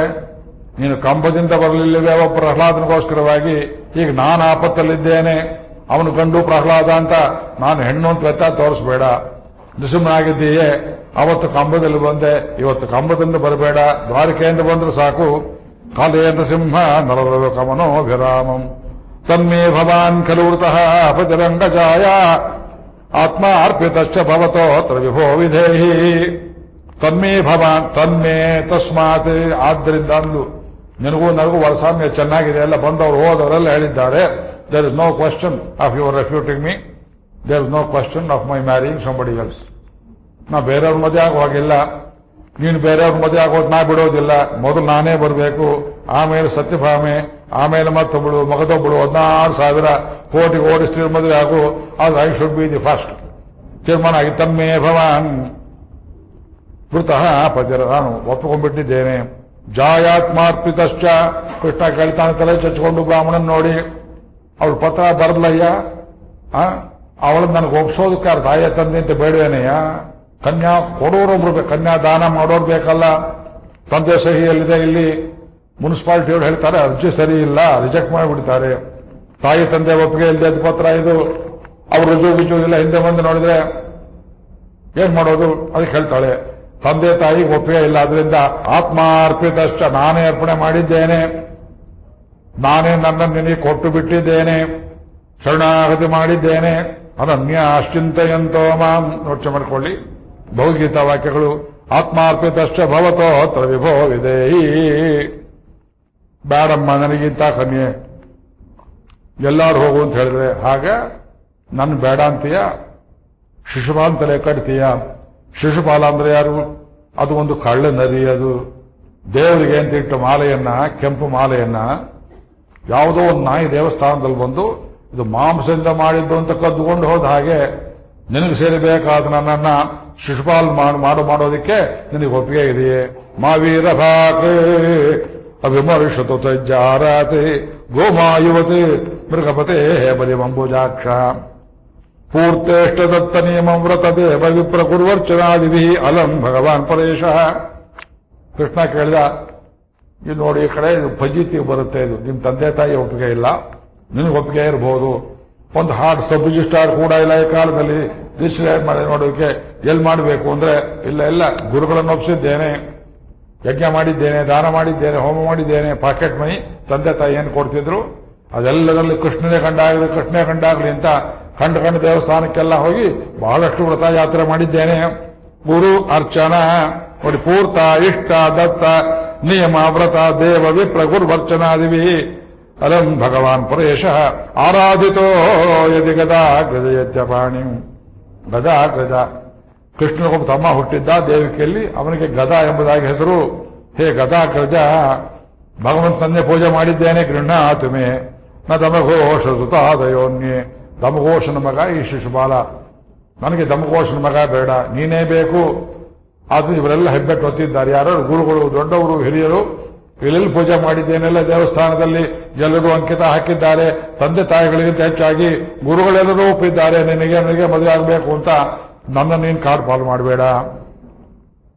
ಸರಿ ಹೋಯ್ತಮ್ಮ, ಯಾವತ್ತು ಬರಬೇಕು, ನಾನು ಟೈಮ್ ಕೊಡ್ಲಿಲ್ವಲ್ಲ, ಏನ್ ಮಾಡೋದು? ಬೇಗ ಮುಗಿಸಿ ಅಂತ ಹೇಳಿದಾಗೆ ಆಪತ್ತಲ್ಲಿ ಕೂತಿದ್ದಾಳವಳು. ಸರಿ, ನಾ ಬಂದು ನಿನ್ನನ್ನ ಮದುವೆ ಮಾಡ್ಕೋಬೇಕು, ಯಾವಾಗ ಎಲ್ಲಿ ಏನು ಕೊಡ್ದೇನೆ ಇಂಥವ್ರಿಗೆ ಮದುವೆ ಆಗುತ್ತೆ, ದಯವಿಟ್ಟು ಬರುವುದು. ಒಂದು ಎಲ್ಲಿ ಯಾವ ಛತ್ರ, ಏನ್ ಕತೆ, ದಸರಾ ಯಾವುದು, ಮ್ಯಾಪ್ ಎಲ್ಲ ಹಾಕಬೇಕು ಬೆಂಗಳೂರಲ್ಲಿ. ಫಜೀತಿಯೋ ಫಜೀತಿ, ರಿಕ್ಷಾದ 3 ತ್ರೀನ್ ಲೋಕಾನ್ ಸಂಪರಿಕ್ರಮ್ಯ ತಮೇವ ಶರಣಂಗತಃ. ತಗಬೇಡ ನಮ್ಮ ಏನಂತ ಕೇಳಿದ್ರೆ ಅದು ಉಪಾಯ ಹೇಳ್ಕೊಡ್ತಾಳೆ. ಶೋಭಾವಿನಿ ತ್ವಂ ಅಜಿತ, ಅಚ್ಯುತ ಅಂದ್ಲು, ಗಜಾಗಜ ಅಂತ ಹೇಳಿದ್ಲು, ಅಂಬುಜಾಕ್ಷ ಅಂತ ಹೇಳಿದ್ಲು. ಒಂದೊಂದು ಶ್ಲೋಕದಲ್ಲಿ ಒಂದೊಂದು ಸಂಬೋಧನೆ. ಕೃಷ್ಣನ ಕುರಿತು ಹೇಳಿದ ಅಜಿತ, ಯಾರಿಂದಲೂ ನೀನು ಗೆಲ್ಲಲ್ಪಡದೆ ಇದ್ದವನು, ಯಾರಿಗೂ ಸೋಲ್ದೇ ಇದ್ದವನು, ಉಪಾಯಗಾರ. ಶೋಭಾವಿನಿ, ನಾಳೆ ಉಂಟಾಗತ್ತೆ ಮದುವೆ. ಉದ್ವಹನೆ ವಿದರ್ಭ ಗುಪ್ತ ಸಮೇತ್ಯ, ಎಷ್ಟು ಧೀರ ನೋಡ್ರಿ ಇವಳು. ನೀ ಗುಟ್ಟಾಗಿ ಬರಬೇಕು. ಗುಪ್ತ, ಪತ್ರವೂ ಗುಪ್ತಿ, ಕೃಷ್ಣನು ಗುಟ್ಟಾಗಿ ಬರಬೇಕು. ಸಮೇತ್ಯ ಪೃತನಾಪದಿಭಿ, ಸೈನ್ಯವನ್ನು ಕರ್ಕೊಂಬಾದ್ರೆ ಗುಪ್ತವಾಗಿ ಬರಬೇಕು. ಅದಾಗ ಸಾಧ್ಯ. ದೊಡ್ಡ ಸೈನ್ಯ ತಗೊಂಡ್ಬರ್ಬೇಕು, ಆದ್ರೆ ದೂರದಲ್ಲಿ ನಿಲ್ಲಿಸಬೇಕು, ಬಲರಾಮನ ಜೊತೆಯಲ್ಲಿ ನಿಲ್ಲಿಸಿರ್ಬೇಕು, ಸಹಾಯ ಬೇಕು ಅಂದ್ರೆ ಬರಬೇಕು. ಕಣ್ಣು ಹೀಗೆ ತಿರುಗಿಸಿದ್ರೆ ಬಲರಾಮ ದ್ವಾರಕೆ ಸೈನ್ಯ ತಗೊಂಡ್ಬರ್ಬೇಕು, ಆದ್ರೆ ನಮ್ಮೂರ ಹತ್ರ ಬರುವಾಗ ನೀನೊಬ್ಬನೇ ಬರಬೇಕು. ಎಂಥ ಚಿತ್ರ ಇವಳು, ಒಳ್ಳೆ ಪಾಲಿಟಿಕ್ಸ್ ಇದು.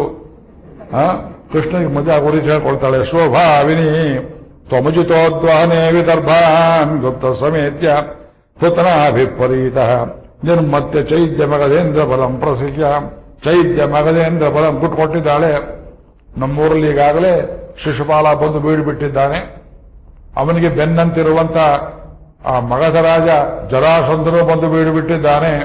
ನೀವು ಮುಗಿಸಿದ್ದೀಯ ಅವನ ಸೈನ್ಯವನ್ನ, ಇನ್ನು 2 ಅಕ್ಷೋಹಿಣಿ ಬಾಕಿ ಇದೆ ಅವನಲ್ಲಿ, ಅಷ್ಟು ದೊಡ್ಡ ಸೈನ್ಯ ಇದೆ. ಅವರೆಲ್ಲ ಬಂದು ಎಲ್ಲಿ ನೋಡಿದ್ರು ಬಾವುಟ ಬಾವುಟ ಬಾವುಟ, ಬರೀ ಶತ್ರುಆಕ್ರಾಂತವಾಗಿದೆ ನಮ್ಮೂರು. ಆದ ಸೈನ್ಯ ದೂರದಲ್ಲಿ ನಿಲ್ಲಿಸಿ ನೀವು ಬರಬೇಕು. ನಿರ್ಮತ್ಯ, ಅವ್ರನ್ಯಾರನ್ನೂ ಕೊಲ್ಲಬಾರದು, ಅದೇ ಒಂದು ಪ್ರಾರ್ಥನೆ. ಶಿಶುಪಾಲನನ್ನು ಕೊಲ್ಲಬಾರದು, ಜರಾಸಂಧನನ್ನು ಕೊಲ್ಲಬಾರದು, ನಮ್ಮೂರು ರಕ್ತ ಚೆಲ್ಲಬಾರದು, ಈ ಮದುವೆಗೆ ಅಮಂಗಳವಾಗಬಾರದು. ನಿರ್ಮತ್ಯ, ಅವರನ್ನು ಸೋಲಿಸಿ ನನ್ನನ್ನು ನೀನು ಮಾಂ ರಾಕ್ಷಸೇನ ವಿಧಿನ ಉದ್ದ ವೀರ್ಯ ಶುಲ್ಕ, ನನ್ನ ಅಪಹಾರ ಮಾಡ್ಕೊಂಡು ಹೋಗು. ಕಿಡ್ನಾಪ್ ಮೀ, ಅವಳೇ ಬರೀತಾ ಇದ್ದಾಳೆ. ಹುಡುಗಿ ಎಲ್ರಿ ಅಂತ ಹುಡುಗಿ ಇವಳು.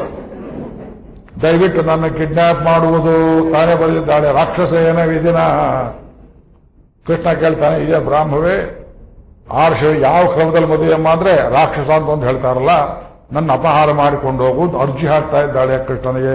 ರಾಕ್ಷಸೇನ ವಿಧಿನ ಉದ್ವಹ ವೀರ್ಯ ಶುಲ್ಕ ಅಂತಃಪುರಾಂತರ ಚರಿ ಮನಿಹತ್ಯ ಬಂಧೋನೇ. ಇದಕ್ಕೆ ಜಾಗ ಇಲ್ಲೇ ಒಂದು ಲೊಕೇಶನ್ ಏನಾದ್ರು ಕೊಡು, ಲೊಕೇಶನ್ ನೋಡೋಣ ಅಂದ್ರೆ, ನೋಡು ಮದುವೆಗೆ ಮೊದಲು ನಮ್ಮೂರಲ್ಲಿ ಇಂದ್ರಾಣಿ ದೇವಿ ದೇವಸ್ಥಾನವಿದೆ, ಶಚೀದೇವಿ ದೇವಸ್ಥಾನ. ಅವಳೇ ಅದಿತಿ ಅಂತ ಹೇಳ್ತಾರೆ, ಅವಳೇ ಪಾರ್ವತಿ ಅಂತ ಹೇಳ್ತಾರೆ, ದುರ್ಗಾದೇವಿ ಅಂತ ಹೇಳ್ತಾರೆ. ನಮ್ಮೂರು ಪದ್ಧತಿ. ಆ ದೇವಸ್ಥಾನದೊಳಗಡೆ 3 ಪ್ರದಕ್ಷಿಣೆ ಹಾಕಬೇಕು ನಾವು. ಆ ಹೊತ್ತಿನ ದೇವಸ್ಥಾನದಲ್ಲಿ ನನ್ನ ಜೊತೆಯಲ್ಲಿ ಹೆಂಗಳೆ ಅರಮನೆಯ ಸ್ತ್ರೀಯರು ಯುವತಿಯರು ಬಿಟ್ಟರೆ ಯಾರೂ ಇರೋದಿಲ್ಲ. ಅದೇ ಸಮಯ ಅಂದ್ರೆ ನನ್ನ ಅಪಾರ ಮಾಡ್ಕೊಂಡು ಹೋಗೋದಕ್ಕೆ ಗಂಡಸರು ಯಾರು ಇರೋದಿಲ್ಲ. ಅಲ್ಲಿ ಕತ್ತಿ ಗಿತ್ತಿ ಪಾರೆ ಕಾವಲು ಎಲ್ಲ ದೇವಸ್ಥಾನದ ಆಚೆಗಿರ್ತಾರೆ. ದೊಡ್ಡ ಬೌಳಿ ಪ್ರಾಕಾರ. ಆ ಪ್ರಾಕಾರದ ನಾನು ಬರಿಗಾಲಲ್ಲಿ ಬರ್ತೇನೆ, ನೆಲಕ್ಕೆಲ್ಲ ಹಾಸಿರ್ತಾರೆ. ನನ್ನ ಜೊತೆಲಿ ಒಂದು 18 ಜನ. ಯಾತಕ್ಕೆ ಬರ್ತಾರೆ ಅಂದ್ರೆ, ಒಬ್ಳು ಹೂವು ಬುಟ್ಟಿ, ಒಬ್ಳು ಹಣ್ಣಿನ ಬುಟ್ಟಿ, ಒಬ್ಳು ಅರಿಶಿನ, ಒಬ್ಳು ಕುಂಕುಮ, ಒಬ್ಳು ಮತ್ತೊಂದು ಮಂಗಳ ದ್ರವ್ಯಗಳನ್ನ ಇಟ್ಕೊಂಡು ಊದಿನ ಕಡ್ಡಿ ಅದು ಇದು ತಗೊಂಡೆಲ್ಲ ಬರ್ತಾರೆ. ಸಾಂಬ್ರಾಣಿ ಗಿಂಬ್ರಾಣಿ ಅವರೆಲ್ಲ ಸುತ್ತು ಬರುವಾಗ 2 ಸುತ್ತು 3 ಸುತ್ತು ಬರುವಷ್ಟರಲ್ಲಿ ಉಪಾಯದಲ್ಲಿ ಬಂದು ಅವ್ರು ಯಾರಿಗೂ ಅಂತಃಪುರಕ್ಕೆ ಘಾಸಿ ಆಗದೆ ಇರುವಂತೆ ಅಂತಃಪುರ ಚರೀಂ ಅನಿಹತ್ಯ ಬಂಧೂನೆ, ನನ್ನ ಕಡೆ ಬಂಧುಗಳನ್ನ ಯಾರನ್ನು ಕೊಲ್ಲದೆ ತ್ವಾಮದ್ದು ಹೇ ಕಥಮಿತಿ ಪ್ರಭದಾಮ್ಯುಪಾಯಂ ಪೂರ್ವೇದ್ಯೋಸ್ತಿ ಮಹತಿ ಕುಲದೇವಿ ಯಾತ್ರ. ನಮ್ಮ ಕುಲದೇವಿ ಯಾತ್ರೆ ಅಂತ ಒಂದುಂಟು. ಯಸ್ಯಾಂ ಬಹಿ ನಭವದು ಗಿರಿರಾಜಮುಪೇಯಾತಿ ಗಿರಿಜಾಮುಪೇಯಾತಿ, ಗಿರಿಜಾದೇವಿ ದೇವಸ್ಥಾನ. ಅದೇ ಸರಿಯಾದ ಜಾಗ ನನಗೆ. ಯಾಕೆ ಆ ಊರಲ್ಲಿ ದೇವಸ್ಥಾನಕ್ಕೆ ಪಶ್ಚಿಮದ ಬಾಗಿಲು ಒಂದಿತ್ತು. ಬಾಗಿಲು ಯಾರೂ ತೆಗೆದಿರಲಿಲ್ಲ. ಆ ಬಾಗಿಲಲ್ಲಿ ಕಾವಲಿಗೆ ಯಾರು ಇರ್ತಾ ಇರಲಿಲ್ಲ. ಶತ್ರು ಬರೋ ಜಾಗ ಇಲ್ಲ. ಆ ಬಾಗಿಲ ಕಡೆ ನಾ ಗೂಢಚಾರ ನಿಲ್ಲಿಸಿರ್ತೇನೆ. ಕಣ್ಸನ್ನೆ ಮಾಡ್ತಾರೆ ಅವರು, ಇಲ್ಲಿ ಹೋಗಿ ಎಂಬುದಾಗಿ ಅಲ್ಲಿ ನಿಂತಿರಬೇಕು. ಪೂರ್ವೇದ್ಯುರಸ್ತಿ ಮಹತಿ ಕುಲದೇವಿ ಯಾತ್ರಾ ಯಸ್ಯಾಂ ಬಹಿ ನವವಧೂ ಗಿರಿಜಾಮುಪೇಯಾತಿ. ಕೊನೆ ಶ್ಲೋಕದಲ್ಲಿ ಒಂದು ಬೆದರಿಕೆ ಆಗ್ತಾಳೆ, ಬ್ಲಾಕ್ ಮೇಲ್ ಮಾಡ್ತಾಳೆ ಕೃಷ್ಣನಿಗೆ. ಇಷ್ಟೆಲ್ಲ ಹೇಳ್ಕೊಟ್ಟು ನೀವು ಬರಲಿಲ್ಲ ಅಂದ್ರೆ ಆತ್ಮಹತ್ಯೆ ಮಾಡ್ಕೊಂಡ್ಬಿಡ್ತೇನೆ. 8 ಜನ್ಮ ಆದ್ರೂ ಸರಿ ಕೃಷ್ಣ ನಿನ್ನನ್ನು ಪಡೆದೇ ತೀರ್ತೇನೆ, ನನ್ನ ಹೆಕ್ಕ ಹಿಡಿಯೋದೆಲ್ಲ ನೋಡ್ತೇನೆ ಅಂತ ಕೃಷ್ಣ ಮೇಲೆ ಬಾಂಬನ್ನು ಹಾಕ್ತಾಳೆ ಹುಡುಗಿ. ಇಂಥ ಪತ್ರ ಬರೀಬೇಕು ಯಾರು ಬರೆದ್ರೆ. ಯಶಾಂಘ್ರಿ ಪಂಕಜಸ್ತಪನಂ ಮಹಾಂತಹ ವಾಂಚಂತಿ ಉಮಾಪತಿ ಇವ ಆತ್ಮತಮೋಪಾತ್ಯೈ. ಅಂಘ್ರಿ ಪಂಕಜಸ್ತಪನಂ, ನಿನ್ನ ಪಾದದ ಧೂಳಿಯಿಂದ ಪವಿತ್ರ ಆಗಬೇಕು ಅಂತ ಉಮಾಪತಿಯ ಮೊದಲಾದವರು ಬ್ರಹ್ಮ ಮೊದಲಾದವರು ನಿನ್ನ ಪಾದಧೂಳಿಗೆ ಏನು ಕಾಯ್ಕೊಂಡಿದ್ದಾರೆಯೋ ಅಂತ ನೀರು ಎಂಬುಜಾಕ್ಷ ನರಭೇಯ ಭವತ್ಪ್ರಸಾದಂ. ಈ ಜನ್ಮದಲ್ಲಿ ನಿನ್ನ ಪ್ರಸಾದ ಸಿಕ್ಕದೆ ಇದ್ರೆ ಜಹ್ಯಾಮ್ಯಸೂನಿ, ನಾನು ಪ್ರಾಣ ಬಿಟ್ಬಿಡ್ತೇನೆ, ಪ್ರಾಣ ಕಳ್ಕೊಳ್ತೇನೆ. ವ್ರತ ಕೃಷಾತ್ ಶತಜನ್ಮ ವಿಸ್ಯಾತ್, ಮತ್ತೆ ಬೇರೆ ಜನ್ಮಗಳನ್ನೆತ್ತಿ 100 ಜನ್ಮಗಳಾದರೂ ವ್ರತ ನೇಮ ಹೋಮ ಮಾಡಿ ನಿನ್ನನ್ನೇ ನಾನು ಪಡೆಯುವುದು ಸಿದ್ಧ. ಈ ಜನ್ಮ ಕಳೆದಿದ್ರೆ 100 ಜನ್ಮದಲ್ಲಾದ ನೀನು ಪಡೆದೇ ತೀರ್ತೇನೆ. ಶಿಶುಪಾಲನ ತಕ್ಕೋದಿಲ್ಲ. ಇತಿ ನಿನ್ನ ಚರಣದಾಸಿ ರುಕ್ಮಿಣಿ ನಿರ್ಭಾಗ್ಯಳು ಅಂತ ಪತ್ರವನ್ನು ಬರೆದು ಹೆಬ್ಬೆಟ್ಟನ್ನು ಒತ್ತಿದ್ದಾಳೆ. ಚೆನ್ನಾಗಿಲ್ವ ಪತ್ರ? ಇಷ್ಟು ಹೇಳಿದ್ರೆ ಚಪ್ಪಾಳೆ ಹಾಕ್ತೀವಿ. ಕಷ್ಟಪಟ್ಟು ಓದಿದ ಶ್ಲೋಕವನ್ನ ಮುಂದಿನ ಕತೆ ಓಡಿಸ್ತೇನೆ. ಓಡಿಸೋದಾಗಿದೆ, ಏನ್ ಮಾಡಲಿ, ನಾ ಟೈಮ್ ಆಗೋಯ್ತು, ಮುಗಿಸ್ಬೇಕಾಗಿತ್ತು ಇಷ್ಟೊತ್ತಿಗೆ. ಪತ್ರವನ್ನು ನೋಡಿದ ಸ್ವಾಮಿ ಕಣ್ಣಲ್ಲಿ ಆನಂದ ಬಾಷ್ಪ ಉಂಟಾಯಿತು. ನನ್ನ ಪ್ರೀತಿ ಮಾಡೋಳ್ಬಿಡಿ ಹೀಗಿದ್ದಾಳಲ್ಲ ಅಂತ. ತಾಯಿಗೆ ಹೇಳಲಿಲ್ಲ, ತಂದೆಗೆ ಹೇಳಲಿಲ್ಲ. ಬಲರಾಮನ್ ಕರೆದ, ಅಣ್ಣ ಸೈನ್ಯ ಸಿದ್ಧ ಮಾಡು ಅಂದ. ಎಲ್ಲಿಗೆ ಅಂತ ಅವನು, ಅಪಶಕನ ಹೇಳ್ತೀಯಲ್ಲ, ಎಲ್ಲಿಗೆ ಅಂತ ಕೇಳತಕ್ಕದ್ದಲ್ಲ, ನನಗಿಂತ ಮುಂಚೆ ಹೋಗ್ಬೇಕು ನೀನು ಶೇಷ. ಬಹಳ ಬಹಳ ಬಹಳ ಆಪತ್ತಲ್ಲಿದ್ದಾಳ ಒಬ್ಬ ಹುಡುಗಿ, ಅವಳು ಉದ್ಧಾರ ಮಾಡಬೇಕು. ಬಲರಾಮನಿಗೆ ಅರ್ಥ ಆಯಿತು. ಅವನು ಮದುವೆಯಾಗಿತ್ತು ಈಗಾಗಲೇ. ಬಲರಾಮನ ಅದೇ ಕತೆ ಹಾರಿಸಿಬಿಟ್ಟೆ, ಹೇಳಲಿಲ್ಲ. ಮತ್ತೊಂದು ಸಂದರ್ಭದಲ್ಲಿ ನೋಡೋಣ. ಓ ಹಾಗಿದ್ದ ಬರ್ತೇನೆ ಅಂತ ಸೈನ್ಯಗೆ ಒಂದು 5-10 ನಿಮಿಷದಲ್ಲಿ ಬಲರಾಮ ಸಿದ್ಧ ಮಾಡಿಬಿಟ್ಟ. ರೈಟ್ ಲೆಫ್ಟ್ ಮಾಡ್ಕೊಂಡು ಸೈನ್ಯ ಹೊರಟು ಬಿಡ್ತು. ದೇವಿಗೆ ತಾಯಿಗೆ ನಮಸ್ಕಾರ ಮಾಡಿದ. ಎಲ್ಲಿಗೆ ಅಂತ ಕೇಳಬೇಡ, ಸುಖವಾಗಿ ಹೋಗಿ ಬರ್ತೇನೆ ಅಂತ ತಾಯಿ ತಂದೆಯರಿಗೆ ಹೇಳಿ ಕುದುರೆಯನ್ನೇರಿದ್ದಾನೆ ಕೃಷ್ಣ. ಬ್ರಾಹ್ಮಣನ ಕರೆದ, ಮುಂದಾಸ್ಬೇಡದವನಿಗೆ, ನೀ ಮೊದಲು ಹೋಗು, ಪ್ರಾಣ ಗಿಣ ಕಳ್ಕೊಂಡಾಳು, ಅವಳಿಗೆ ಹೇಳಿ ಬರ್ತಾ ಇದ್ದೇನೆ ಅಂತ. ಹುಜೂರ್ ಅಂತ ಅವ್ನು ಕುದುರೆ ಹತ್ತೆ ಊಟನೂ ಮಾಡಿದ ಬ್ರಾಹ್ಮಣ. ರಾತ್ರಿ ಮುದುಕರಿಗೆ ಎಷ್ಟು ಕಾಟ ಕೊಟ್ಟಿದ್ದಾಳು ಕುಣಿದೇವಿ. ಬ್ರಾಹ್ಮಣರಿಗೆ ಎಷ್ಟು ಕಾಟ ಕೊಡ್ತಾನೆ ಭಗವಂತ ನಮ್ಮಂತ ಅವರಿಗೆ. ಉಪವಾಸ ಕಳಗ್ತಾನೆ, ಈ ಕೆಲಸ ಮಾಡು ಆ ಕೆಲಸ ಮಾಡು ಅಂತಾನೆ. ಕುದುರೆ ಹತ್ತಿದ, ಒಂದೇ ಉಸಿರಿಗೆ ಬರ್ತಾ ಇದ್ದಾನೆ. ಅಷ್ಟೊತ್ತಿಗಾಗಲೇ ನಾಗಸ್ವರ ಓದ್ತಾ ಇದ್ದಾರೆ. ದೊಡ್ಡ ಸಭಾಮಂಟಪ, ಇದಕ್ಕಿಂತ ದೊಡ್ಡದು ರಾಜರ ಸಭೆ ಕೇಳಬೇಕೆ. ಶಿಶುಪಾಲ ಕರ್ಕೊಂಡ್ ಬಂದಿದ್ದಾರೆ, ಸಭೆಯಲ್ಲಿ ಕೂರಿಸಿದ್ದಾರೆ. ಅವನಿಗೂ ಪೇಟ ಕಟ್ಟಿದ್ದಾರೆ. ತಲೆಯಲ್ಲಿ ಗಿಶಂಗ ಹಾಕಿದ. ಅರ್ಧ ತನಕ ಕಣ್ಣೇ ಕಾಣಿಸ್ತಾ ಇಲ್ಲ ಅವನಿಗೆ. ಮಾರಿಗುಳಿಗೆ ಕುರಿ ಕರ್ಕೊಂಡು ಹೋಗ್ತಾರಲ್ಲ,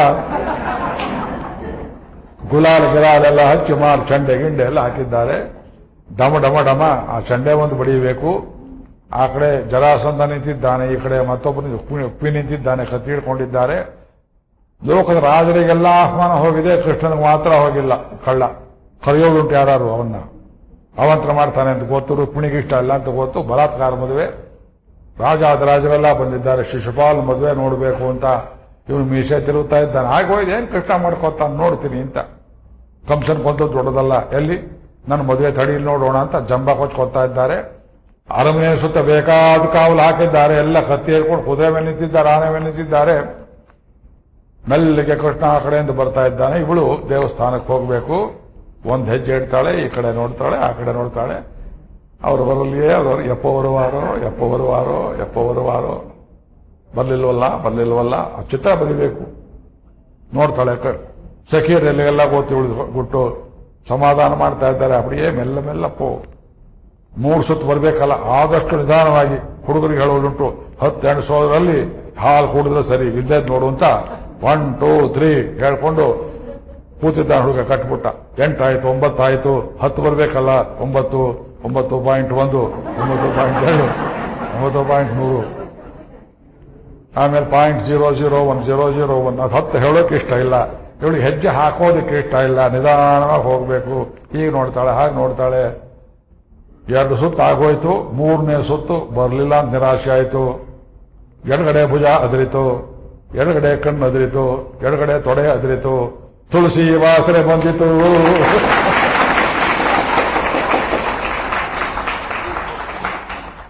ತುಳಸಿ ವಾಸನೆ ಬಂದು ಕೂಡಲೇ ಹಿಗ್ಗಿ ಬಿಟ್ಲು ಹುಡುಗಿ. ಕೈಯಲ್ಲಿ ಹೂ ಇಟ್ಕೊಂಡಿದ್ದಾಳೆ ಪಾಪ. ನಮ್ಮ ಕೃಷ್ಣ ಬಂದ, ತುಳಸಿ ವಾಸನೆ ಬಂತು. ಅಷ್ಟರಲ್ಲಿ ಗುಂಪಲ್ಲಿ ಆ ಪ್ರಾಕಾರದ ಸುತ್ತ ಇದ್ದದ್ರಲ್ಲಿ ನೋಡ್ತಾಳೆ, ದಪ್ಪ ಪೇಟದ ಬ್ರಾಹ್ಮಣ ಕಾಣಿಸಿಬಿಟ್ಟ ಎದುರುಗಡೆ. ಆ ಪೇಟದವನು ನೋಡಿದ್ಲು. ಏನಾಯ್ತು ಅಂತ ಕೇಳಲಾಗಿ, ಕೆಲಸ ಆಯ್ತು ಅಂತಾರೆ ಆಡಿಸಿದ ಅವನು. ಆ ಸುತ್ತು ಪೂರ್ತಿ ಬರುವಷ್ಟರಲ್ಲಿ ಯಾವ ಮಾಯಿಯಲ್ಲಿಯೋ ಕುದುರೆ ಮೇಲೆ ಆ ಬಾಗಿಲು ಹೊಡ್ಕೊಂಡು ಬಂದವನೇ ಕೃಷ್ಣ. ಇದು ನಾರಾಯಣದಲ್ಲಿ ಹೇಳ್ತಾರೆ, ಅಮ್ಮ ಕನ್ಯಾ ಎಲ್ಲೋ ಹೊರಟಾಗಿದೆಯಲ್ಲ ಅಂತ ಕೇಳ್ತಾನಂತೆ. ಎಲ್ಲೋ ಪ್ರಯಾಣ ಮಾಡ್ತಾ ಇದೆಯಲ್ಲ, ನಿನ್ನೇನೋ ಹಾಗೇನು ಹಾಗಿದ್ರೆ ಬಾ ಅಂತ ಹೇಳ್ಕೊಂಡು ಕುದುರೆ ಮೇಲೆ ಕೂರಿಸ್ಕೊಂಡು ಹಾರಿಸ್ಕೊಂಡು ಹೋಗ್ಬಿಟ್ಟ. ನಾರಾಯಣಿ ತುಂಬಾ ಸೊಗಸಾಗಿ ವರ್ಣನೆ ಮಾಡಿದ್ದಾರೆ. ಹೆಂಗೋ ಕಳಬಿರ போடுறதுக்குதே ಇಲ್ಲ ಒಮ್ಮೆ ನೆನೆಸೇನೆ ಅಪಡಿಯಾ ಇನ್ನು ಅಡವಿರ್ಕುವ ಅಂತ ಬಸ್ ಸ್ಟಾಪಲ್ಲಿ ನಿಂತಿರ್ತಾಳೆ ಹುಡುಗಿ. ಅವನು ಬರ್ತಾನೆ ಸ್ಕೂಟರ್. ಕಾಲೇಜ್ಗೆ ಹೋಗ್ಬೇಕು, ಲೇಟಾಗಿ ಹೋಯ್ತು, ಜಾಗ ಇದೆ ಅಂತ ಹಾರಿಸ್ಕೊಂಡು ಹೋಗೋ ಹಾಗೆ. ಈ ಕಡೆ ಮುಂದಿನ ಕಥೆ ಏನು ಹೇಳಿ ನಾನು. ರುಕ್ಮಿಣಿ ಹರಣ ಆಗಿ ಹೋಯ್ತು. 3 ಪ್ರದಕ್ಷಿಣೆ ಆಯಿತು. ದೇವಸ್ಥಾನಕ್ಕೆ ಹೋದವರು ಹಣ್ಣು ಕಾಯಿ ಮಾಡಿ ಯಾಕೋ ಬರಲೇ ಇಲ್ವಲ್ಲ ಸಮಾಚಾರ ಅಂತ ಇವನು ಕೂತಿದ್ದಾನೆ. ಕುರಿ ತಲೆ ಎತ್ತವಾಗಿಲ್ಲ. ದೊಡ್ಡ ಪೇಟ ಬಾಶಿಂಗ ಬೇರೆ ಕಟ್ಟಿದ್ದಾರೆ. ಶ್ರೀ ವೈಷ್ಣವ ಪದ್ಧತಿ ಇಲ್ಲ. ಈ ಬಾಶಿಂಗ ಇಷ್ಟಗಲ ಕಟ್ಟಿ ಯಾಕೆ ಕಟ್ತಾರೋ ಗೊತ್ತಿಲ್ಲ. ಅದು ಬಾಶಿಂಗ. ಆಮೇಲೆ ಹೇಳಿದ್ರು ಆ ಹುಡುಗಿ ಒಬ್ಬೊಬ್ಬಳಾಗಿ ಬಂದ್ಲು. ರುಕ್ಮಿಣಿ ಜೊತೆ ಹೋಗಿದ್ದವರು ತಲೆ ಎತ್ತಕ್ಕಿಸಿ ಬಂದ್ರು. ಎನ್ನ ಆಚಿ ಏನ್ ತೊಂಗ ತಲೆ ಯಾಕೆ ಹಾಗೆ ತೂಗಿಸ್ತಾ ಏನಾಯ್ತು? ಎಲ್ಲ ಮುಡಿಚು ಬೋಚು, ಎಲ್ಲ ಮುಡಿಚು ಬೋಚು. ಎನ್ನ ಮುಡಿಚು ಬೋಚು? ಓಡಿ ಹೋಯ್ತಾ ಅವಳು. ರುಕ್ಮಿಣಿ ಓಡಿ ಹೋಗ್ಬಿಟ್ಲು. ರುಕ್ಮಿಣಿ ಓಡಿ ಹೋಗ್ಬಿಟ್ಲೆ. ಎಲ್ಲಿ ಹೋದ್ಲು? ಯಾವ ಜಾಗ ತೋರಿಸು, ನಮ್ಗೇನ್ ಗೊತ್ತು, ನಾವಿಲ್ಲಿದ್ದು. ಒಬ್ರು ಬಿಟ್ಟು ಕೊಡ್ತಾ ಇಲ್ಲ. ಶಿಶುಪಾಲ ಕೇಳಿದ ಅದನ್ನ. ರುಕ್ಮಿಣಿ ಓಡಿ ಹೋಗ್ಬಿಟ್ಲೆ. ಏನೋ ರುಕ್ಮಿ ಕೈ ಕೊಟ್ಬಿಟ್ಟಿಲ್ಲ ನೀನು, ಏನು ಅಂತ ಹೇಳುವಾಗ ಜರಾಸಂಧ ಬಂದ. ನೋಡು, ಆ ಕೃಷ್ಣನಿಗೆ 18 ಸಲ ಸೋತಿದ್ದೆ ನಾನೇ ಕಣ್ಣೀರು ಹಾಕಿಲ್ಲ, ನೀನೇ ಕಲ್ತಿ ಅಂತ ಅವನಿವನು ನಾನು ಎಲೆಕ್ಷನ್ ನಿಂತು ನಾ ಸೋತಿದ್ದೇನೆ, ನಾನೇ ಅಲ್ಲ ನೀನೇ ಕಲ್ತೀಯೋ ಅಂತ ಹೊಸ್ತಾಗಿ ನಿಂತ ಸಮಾಧಾನ ಹೇಳೋ ಹಾಗೆ ರುಕ್ಮಿಣಿ ಹೋದ್ರೆ ಹೋಯ್ತು. 1000 ಕನ್ಯೆ ತಂದು ಮದುವೆ ಮಾಡಿಸ್ತೇನೆ ಅಂತ ಅವನು ಪ್ರತಿಜ್ಞೆ ಮಾಡ್ತಾನೆ. ಸೈನ್ಯ ಕಟ್ತಾ ಇದ್ದಾರೆ. ಆ ಕೃಷ್ಣನ ಸದೆ ಬಡಿಯಬೇಕು ಎಂಬುದ ಕೊನೆಯ ಆಪರ್ಚುನಿಟಿ.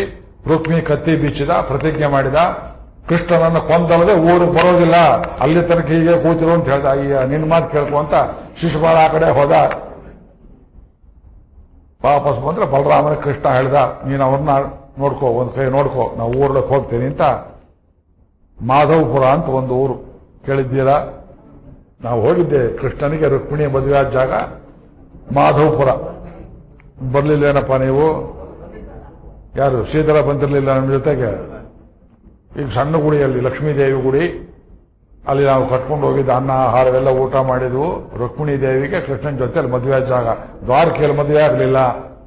ಈ ಹುಡುಗಿನ ಯಾಕೆ ಕರ್ಕೊಂಡ್ ಬಂದೆ ಅಂತ ಅಪ್ಪ ಅಮ್ಮ ಬೈದ್ರೆ ಮಾಡುವುದಾದ್ರಿಂದ ಈ ಕಡೆ ತಂದೆ ತಾಯಿಯು ಬೇಡ, ಆ ಕಡೆ ತಂದೆ ತಾಯಿಯು ಬೇಡ, ಹಳ್ಳಿಯವ್ರನ್ನ ಕರೆದು ಈ ಕಡೆ ತಂದೆ ತಾಯಿರು, ಆ ಕಡೆ ತಂದೆ ಕೊಟ್ಟಾಗ ಮಾಡೋದು, ತಗೊಂಡಾಗ ಮಾಡೋದು. ಮದುವೆ ಹಾಗೆ ಹೋದ್ಮೇಲೆ ಹಾರ ಹಾಕೊಂಬಂದ ಮೇಲೆ ವಿಧಿ ಇಲ್ಲ ಬಾ ಅಂತ ಒಳ ಕರೆಯೋ ಹಾಗೆ ಮದುವೆ ನಡೆದು ಹೋಯ್ತು. ಆ ಕಡೆಯಲ್ಲಿ ಮದುವೆ ನಡೆದ ಕ್ರಮವನ್ನ ವೇದಾಂತೇಶರು ತುಂಬಾ ಚೆನ್ನಾಗಿ ವರ್ಣನೆ ಮಾಡ್ತಾರೆ. ಈ ಕಡೆ ರುಕ್ಮಿ ಕೃಷ್ಣನನ್ನ ಏನೂ ಮಾಡೋಕ್ಕಾಗಲಿಲ್ಲ, ಸೋತ್ ಹೋದ. ಸೈನ್ಯವೆಲ್ಲ ಧೂಳಿಪಟವಾಯಿತು. ಬಲರಾಮನ ಕೈಗೆ ಸಿಕ್ಕಿ ಕೃಷ್ಣ ಅಲ್ಲಿ ನಿಂತಿದ್ದ.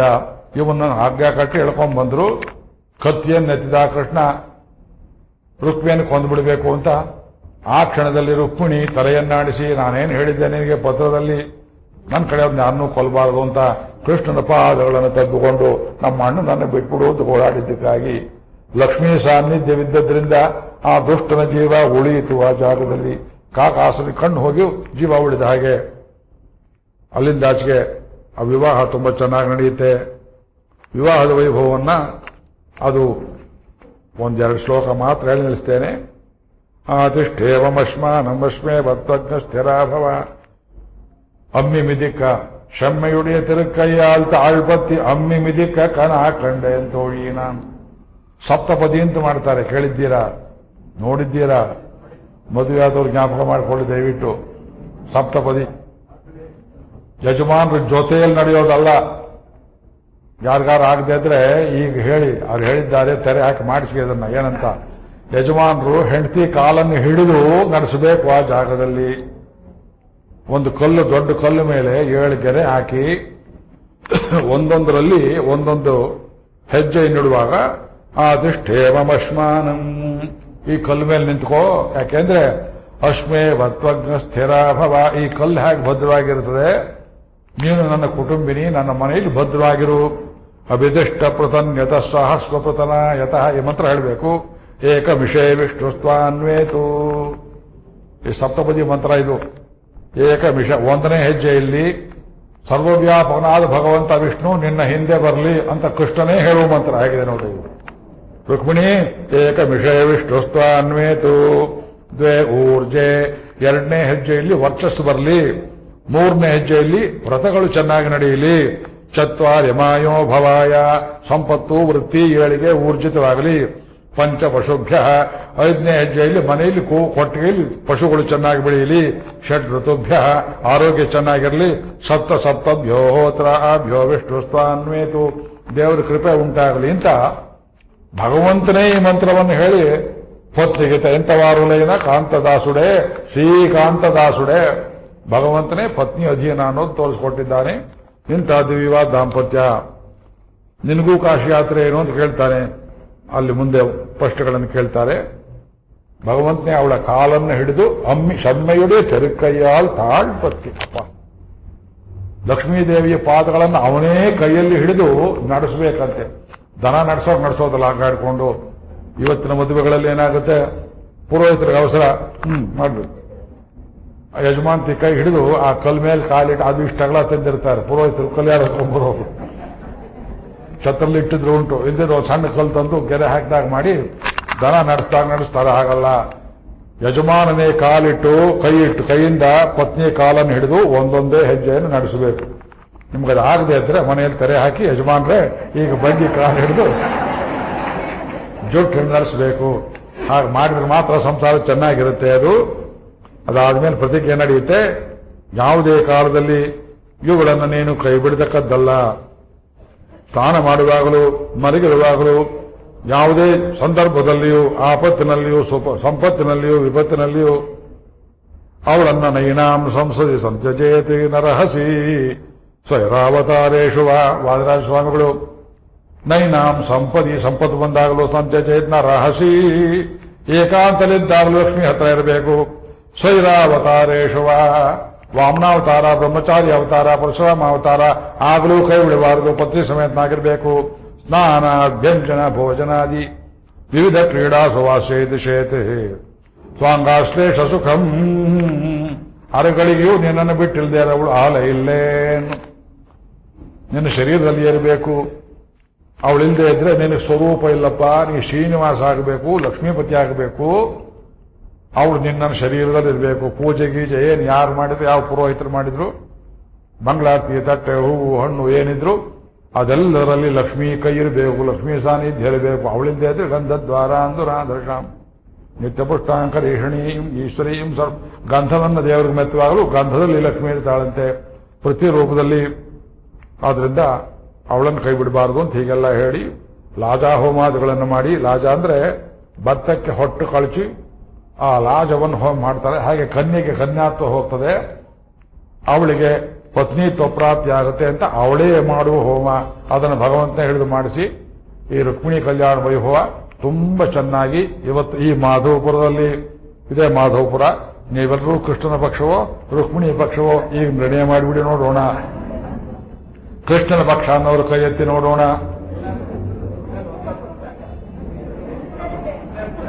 ರುಕ್ಮಿಣಿ ಪಕ್ಷ ಅನ್ನೋರು ಕೈ ಎತ್ತಿ ನೋಡೋಣ. ಅವ್ರ ಫೋಟೋ ತೆಗೀಲಿಲ್ಲ, ತೆಗಿತೀರಾ? ರುಕ್ಮಿಣಿ ಪಕ್ಷ ಯಾರು ಕೈ ಎತ್ತಿ ಅವ್ರ ಫೋಟೋ ತೆಗಿತಾರೆ ನೋಡಿ, ಅದು ಟಿವಿ ಎಲ್ಲಿ ಹೋಗುತ್ತೆ. ಅದು ರುಕ್ಮಿಣಿ ಪಕ್ಷ. ಪೂರ್ತಿ ತಿರುಗಿಸ್ಬೇಕು ಆ ಕಡೆಗೆ ರೌಂಡು. ಆಯ್ತು, ಎರಡೂ ಕೈ ಎತ್ಬಿಟ್ಟಿದ್ದೀರಿ. ಈ ಶರಣಾಗತಿ ಆಗೋದಿಲ್ಲ ಇದು. ಕೃಷ್ಣನ ಪಕ್ಷ ಯಾರು ಕೈ ಎತ್ತಿ ನೋಡೋಣ. ಆಹಾ, ಅದು ಕೃಷ್ಣನ ಪಕ್ಷವೇ ಜಯಿಸ್ತು. ಓಟು ಕೃಷ್ಣನಿಗೆ ಬಿತ್ತು, ಪರವಾಗಿಲ್ಲ. ನಾನೀಗ ಸ್ಪೀಕರ್, ಲೌಡ್ ಸ್ಪೀಕರ್. ಕೃಷ್ಣನ ಪಕ್ಷ ಮದುವೆ ವಿಜೃಂಭಣೆ ನಡೆಯಿತು. ಆ ದಾಂಪತ್ಯಕ್ಕೆ ಸಾಟಿಯಾದ ಇನ್ನೊಂದು ದಾಂಪತ್ಯ ಲೋಕದಲ್ಲಿಲ್ಲ. ರಾಮಾವತಾರದಲ್ಲಿ ಸೀತಾ ವಿವಾಹ, ಕೃಷ್ಣಾವತಾರದ ರುಕ್ಮಿಣಿ ವಿವಾಹ, ಅರ್ಚಾವತಾರದ ರಂಗನಾಥ ಸ್ವಾಮಿಗೆ ಗೋದಾದೇವಿ ಆಂಡಾಳ್ ವಿವಾಹ. ಇದು 3 ವಿವಾಹಗಳು ಒಂದಕ್ಕೊಂದಕ್ಕೆ ಸರಿಸಾತ. ಅದು ಬಿಟ್ಟರೆ ಬಾಕಿ ಯಾವುದರಲ್ಲಿಯೂ ಏನಾದ್ರು ಒಂದೊಂದು ಕೊರತೆ ಇರುತ್ತೆ ಅಂತ ಹೇಳ್ತಾರೆ. ಗಿರಿಜಾ ಕಲ್ಯಾಣ ಅಂತ ಉಂಟು, ಬೇರೆ ದೇವತೆ ಕಲ್ಯಾಣ ಉಂಟು. ಯಾವುದರಲ್ಲಿಯೂ ಒಂದೊಂದು ಕೊರತೆ ಇದೆ. ಈ ಲಕ್ಷ್ಮೀ ಕಲ್ಯಾಣದಲ್ಲಿ ಸಮುದ್ರ ಮಥನ ಕಾಲದಲ್ಲಿ ಭಗವಂತನ ಕೈ ಹಿಡಿದ್ಲು ಇಂತಹ ಒಂದು ಸಂದರ್ಭ. ಇಲ್ಲಿ ಯಾರ್ಯಾರು ಸೇರಿದ್ದೀರಿ, ಯಾರ್ಯಾರ ಮನೆಯಲ್ಲಿ ಕನ್ಯರಿ ವಿವಾಹವಾಗಬೇಕು, ಅವರೆಲ್ಲರಿಗೂ ಕೃಷ್ಣನಂತಹ ವರ ಸಿಕ್ಕರಿ. ರುಕ್ಮಿಣಿ ದಾಂಪತ್ಯ ಎಷ್ಟು ಸೌಖ್ಯವಾಗಿತ್ತು, ಅಂತಹ ದಾಂಪತ್ಯ ಒದಗಲಿ ಅಂತ ಪ್ರಾರ್ಥನೆ ಮಾಡ್ತೇವೆ. ಆರೋಗ್ಯ ಐಶ್ವರ್ಯ ಎಲ್ಲವನ್ನೂ ಭಗವಂತ ಕೊಡ್ಲಿ ಅಂತ ಹೇಳ್ತೇವೆ. 2 ಶ್ಲೋಕವನ್ನು ಓದಿ ಮಂಗಳ ಮಾಡಬೇಕು. ಆ 2 ಶ್ಲೋಕ ಯಾವುದು? ಪ್ರತಿನಿತ್ಯ ಇಲ್ಲಿ ನಾವು ಪಾರಾಯಣ ಮಾಡುವಾಗ 1 ದಿವಸ 2 ದಿವಸ ಮಾತ್ರ ಹೇಳಿಕೊಟ್ಟೆ. ಆ 2 ಶ್ಲೋಕವನ್ನು ಮಾತ್ರ ಹೇಳಿ ನಾರಾಯಣಿ ಸಮಾಪ್ತಿ ಮಾಡೋಣ. ಯೋಗೀಂದ್ರಾಣಾಂ ತ್ವದಂಗೇಶು ಅಧಿಕ ಸುಮಧುರಂ ನೃತ್ಯಭಾಜಾಂ ನಿವಾಸೋ ಯೋಗೀಂದ್ರಾಣಾಂ ತ್ವದಂಗೇಶು. ಇದು ಕೊನೆ 2 ಶ್ಲೋಕ ಓದ್ತಾ ಇದ್ದೇನೆ. ನಿಮ್ಮಲ್ಲಿ ಕೊಟ್ಟಿದ್ದಾರೆಯೇ ನೋಡಿ, ಇರ್ಬೇಕಲ್ಲ, ಇದ್ರಲ್ಲಿ ನೋಡಿ ಇದೆಯಲ್ವಾ? ಶ್ರೀಕೃಷ್ಣ ಮಂಗಳಂ ಕೊಟ್ಟಿದ್ದಾರೆ, ಅದರಲ್ಲಿ ಕೊಟ್ಟಿಲ್ಲ ಅಂತ ಕಾಣುತ್ತೆ. ಅವರು ಇನ್ನೊಂದರಲ್ಲಿ ಬೇಕು, ಇದೆಯಾ? ಯೋಗೀಂದ್ರಾಣಾಂ ತ್ವದಂಗೇಶು ಅಧಿಕ ಸುಮಧುರಂ ಮುಕ್ತಿಭಾಜಾಂ ನಿವಾಸೋ ಭಕ್ತಾನಾಂ ಕಾಮವರ್ಷದ್ಯುತರುಕಿಸಲಯಂ ನಾಥತೆ ಪಾದಮೂಲಂ. ಇದರಲ್ಲಿ ಏನು ಸ್ವಾರಸ್ಯ ಇಟ್ಟಿದ್ದಾರೆ? 4 ಪಾದದಲ್ಲಿ 4 ಬ್ಯೂಟಿ, 4 ಸೌಂದರ್ಯ ಇಟ್ಟಿದ್ದಾರೆ. ಯೋಗೀಂದ್ರಾಣಾಂ, ಯೋಗೀಂದ್ರರು ಹಿಮಾಲಯದಲ್ಲಿ ಮತ್ತೊಂದು ಕಡೆ ಕೂತ್ಕೊಂಡು ಧ್ಯಾನ ಮಾಡುವ, ಭಗವಂತನ ಏಕಾಂತದ ಧ್ಯಾನ ಮಾಡ್ತಾರೆ. ಅವರಿಗೆ ಭಗವಂತನ ದಿವ್ಯ ಮಂಗಳ ವಿಗ್ರಹದಲ್ಲಿ ಎಲ್ಲಿ ವಾಸ ಮಾಡಬೇಕು ಅಂತ ಆಸೆ ಇರಬಹುದು. ಯೋಗೀಂದ್ರರು ಭಗವಂತನಲ್ಲಿ ವಾಸ ಮಾಡುವಾಗ ಅವನ ದಿವ್ಯ ಶರೀರದಲ್ಲಿ ಯಾವ ಭಾಗದಲ್ಲಿ ವಾಸ ಮಾಡಬೇಕು ಅಂತ ಆಸೆ ಪಡಬಹುದು. ಕಲ್ಪನೆ ಬರುತ್ತೆ ನಿಮಗೆ. ನೀವು ಯೋಗಿಗಳಾಗಿದ್ರೆ ಭಗವಂತನನ್ನು ಹೊಂದಬೇಕಾದ್ರೆ ಸಾಯುಜ್ಯ ಸೌಖ್ಯದಲ್ಲಿ ಭಗವಂತನ ಎದೆಯಲ್ಲಿ ಕೂತ್ಕೋಬೇಕು ಅಂತ ಆಸೆ ಪಡ್ತೀರಾ? ತಲೆ ಮೇಲೆ ಕೂತ್ಕೋಬೇಕು ಅಂತ ಆಸೆ ಪಡ್ತೀರಾ? ತೋಳ ಮೇಲೆ ಕೂತ್ಕೋಬೇಕು ಅಂತ ಆಸೆ ಪಡ್ತೀರಾ? ತ್ವದಂಗೇಶು ಅಧಿಕ ಸುಮಧುರಂ. ಭಗವಂತನ ಮೈಯಲ್ಲೇ ಬೆರೆತು ಹೋಗಬೇಕು ಅಂತಾರಂತೆ ಯೋಗಿಗಳು. ತ್ವದಂಗೇಶು ಅಧಿಕ ಸುಮಧುರಂ. ಯಾರಿಗೆ? ಯೋಗೀಂದ್ರರಿಗೆ. ಯೋಗಿಗಳಿಗಿಂತ 1 ಡಿಗ್ರಿ ಬೇರೆ ಅಂತ ಹೇಳುವ. ಭಕ್ತಿ ಭಾಜಾಂ ನಿವಾಸೋ ಭಕ್ತಾನಾಂ ಕಾಮವರ್ಷದ್ಯುತರ್ಕಿಸಲಯಂ ನಾಥತೆ ಪಾದಮೂಲಂ. ಭಕ್ತರು ಬೇರೆ, ಯೋಗಿಗಳು ಬೇರೆ. ಕೇವಲ ಜ್ಞಾನ ಯೋಗಿಗಳು ಭಗವಂತನ ತಿರುಮೇನಿಯಲ್ಲಿ ಬೆರೆತು ಹೋಗಬೇಕು ಅಂತಾರೆ. ಭಕ್ತರೇನ್ ಬರ್ತಾರೆ? ಕಾಮವರ್ಷದ್ಯುತರು ಕಿಸಲಯಂ. ದ್ಯುತರು ದೇವಲೋಕದ ಮರ ಯಾವುದು? ಪಾರಿಜಾತ. ಕಾಮವರ್ಷದ್ಯುತರು ಭಕ್ತರು ಕೇಳುವ ಎಲ್ಲ ಇಷ್ಟಾರ್ಥಗಳನ್ನು ಸುರಿಸುವುದು ಯಾವುದು? ನಾಥತೆ ಪಾದಮೂಲಂ. ಭಕ್ತರು ಪಾದದಲ್ಲಿರಬೇಕು ಅಂತ ಆಸೆ ಮಾಡ್ತಾರೆ, ಯೋಗಿಗಳಿರಬೇಕು ಅಂತ ಆಸೆ ಮಾಡ್ತಾರೆ, ಭಗವಂತನ ಸರ್ವ ಅವಯವಗಳಲ್ಲಿ ತಿರುಮೇನಿಯಲ್ಲಿ ಸೇರ್ಕೋಬೇಕು ಅಂತಾರೆ.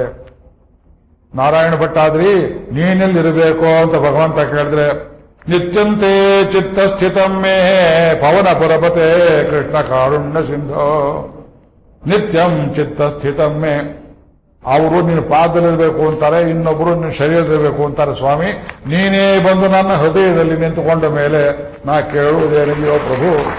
ನಿತ್ಯಂ ಚಿತ್ತಸ್ಥಿತಂ ಮೇ ಪವನಪುರಪತೆ. ಪವನಪುರಪತೆ ಕೃಷ್ಣ ಕೃಷ್ಣ ಕಾರುಣ್ಯ ಸಿಂಧೋ. ಹೃತ್ವಾ ನಿಶೇಷತಾಪಾನ್ ಪ್ರತಿಶತು ಪರಮಾನಂದ ಸಂತೋಹ ಲಕ್ಷ್ಮೀ. ನೀವು ಹೋಗಿ ಅಲ್ಲಿ ಸೆಟ್ಲ್ ಆಗೋದಲ್ಲ. ಭಕ್ತರು ಯೋಗೀಂದ್ರರು ಸ್ವಲ್ಪ ಕೆಳಗಿನ ಮಟ್ಟದವರು ನಿಮ್ಮನ್ನ ಬಿಟ್ಟಲಾರದ ಭಗವಂತ ಅವನೇ ಬಂದು ನಿಮ್ಮ ಹೃದಯದಲ್ಲಿ ನಿಂತ ಬಂದ ಮೇಲೆ ಅಯ್ಯೋ ಪರಮಾನಂದ ಸಂತೋಹ ಲಕ್ಷ್ಮೀಂ. ಅಜ್ಞಾತ್ವಾ ತೇ ಮಹತ್ವಂ ಯಜತ ನಿಗದಿತಂ ವಿಶ್ವನಾಥ ಕ್ಷಮೇಥ. ನಿನ್ನ ಮಹಿಮೆಯನ್ನು ತಿಳಿಯದೆ ಏನೋ ಬರೆದು ಬಿಟ್ಟೆ. ಅಜ್ಞಾತ್ವಾ ತೇ ಮಹತ್ವಂ. ನಾರಾಯಣೀಯ ಬರೆದವರಿಗೆ ಭಗವಂತನ ಮಹಿಮೆ ಗೊತ್ತಿಲ್ಲವಂತೆ. ನಮ್ಮ ಗತಿ ಏನು? ಯೋಚನೆ ಮಾಡಿದವನ ಗತಿ ಏನು? ಚರಂಡಿಯಲ್ಲಿ ಹಾಕ್ಬೇಕು ನನ್ನನ್ನ ಯೋಚನೆ ಮಾಡಿ. ಅಜ್ಞಾತ್ವಾತೆ ಮಹತ್ವಂ. ಇದಿಷ್ಟು ಅಜ್ಞಾನಿ ಬರೆದದ್ದಂತೆ. ಇದು ನಿಗದಿತಂ ವಿಶ್ವನಾಥ ಕ್ಷಮೇಥ. ನಾನು ಕ್ಷಮೆ ಮಾಡು. ಸ್ತೋತ್ರಂಚ ಏತತೆ ಸ್ತೋತ್ರ ಸಹಸ್ರೋತ್ತರಮಧಿಕತರಂ ತ್ವತ್ಪ್ರಸಾದಾಯ ಭೂಯಾತ್. 1000ಕ್ಕೆ ಮೇಲೆ 11 ಶ್ಲೋಕ ಬರೆದಿದ್ದೇನೆ. ಸಹಸ್ರೋತ್ತರ ಶತಂ. ಏನಾಯ್ತು ಅಪ್ಪ? ಗುರುವಾಯೂರಪ್ಪ ಸ್ವಾಮಿ ತುಂಬಾ ಪ್ರಸನ್ನಾಗಿದ್ದಾನೆ. ಸ್ತೋತ್ರಂಚ ಏತತಿ ಸಹಸ್ರೋತ್ತರಂ ಅಧಿಕತರಂ ತ್ವತ್ಪ್ರಸಾದಾಯ ಭೂಯಾತ್. ನಾನೇನು ಕೇಳ್ತೇನೆ ಅಂದ್ರೆ ನೀನು ಪ್ರಸನ್ನನಾಗು ಇಷ್ಟೇ ಕೇಳ್ತೇನೆ. ಏನು ಇಲ್ಲಿ ತನಕ ಏನು ಕೇಳಿದ್ರು? ರೋಗ ಹೋಗ್ಲಿ, ರೋಗ ಹೋಗ್ಲಿ, ರೋಗ ಹೋಗ್ಲಿ. ಪ್ರತಿಯೊಂದು 10 ಪದ್ಯದ ಕೊನೆಯಲ್ಲಿ ಲೊಟ್ಟ ಅಂತ ಒಂದು ಬರ್ತಿತ್ತು. ರೋಗ ಪರಿಹರಿಸು, ರೋಗ ಪರಿಸು. ಈಗ ಹೇಳ್ತಾ ತತ್ಪ್ರಸಾದಾಯ ಭೂಯಾತ್. ಈ ಪ್ರಸನ್ನನಾಗು. ದ್ವೇಧಾ ನಾರಾಯಣೀಯಂ. ನಾ ಬರೆದಿದ್ದು ಹೇಗಿದೆ? ಇದು ನಿನ್ನ ಕಥೆಯಾದ್ರಿಂದ ಇದು ನಾರಾಯಣನ ಕಥೆ. ನಾರಾಯಣೀಯ. ಬರೆದವನು ನಾರಾಯಣ ಭಟ್ಟ ಆದ್ರೆ ಆದ್ರಿಂದ ನಾರಾಯಣೀಯ. ದ್ವೇಧಾ ನಾರಾಯಣೀಯಂ. ಹೇಳಿದವನು ನಾರಾಯಣನಾದ್ರಿಂದ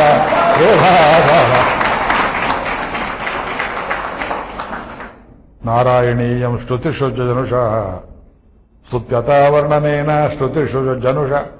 ಯಾರು ಹುಟ್ಟುತ್ತಾರೆ, ಯಾರು ಸಾಯ್ತಾರೆ, ಮನುಷ್ಯರೆಲ್ಲರೂ ಶ್ರುತಿಷು ಅವರ ಕಿವಿಗಳಲ್ಲಿ ಈ ಸ್ತೋತ್ರ ಬಿದ್ದರೆ ಸ್ಫೀತಂ ಲೀಲಾವತಾರೈಹಿ ಇದಮಿಹ.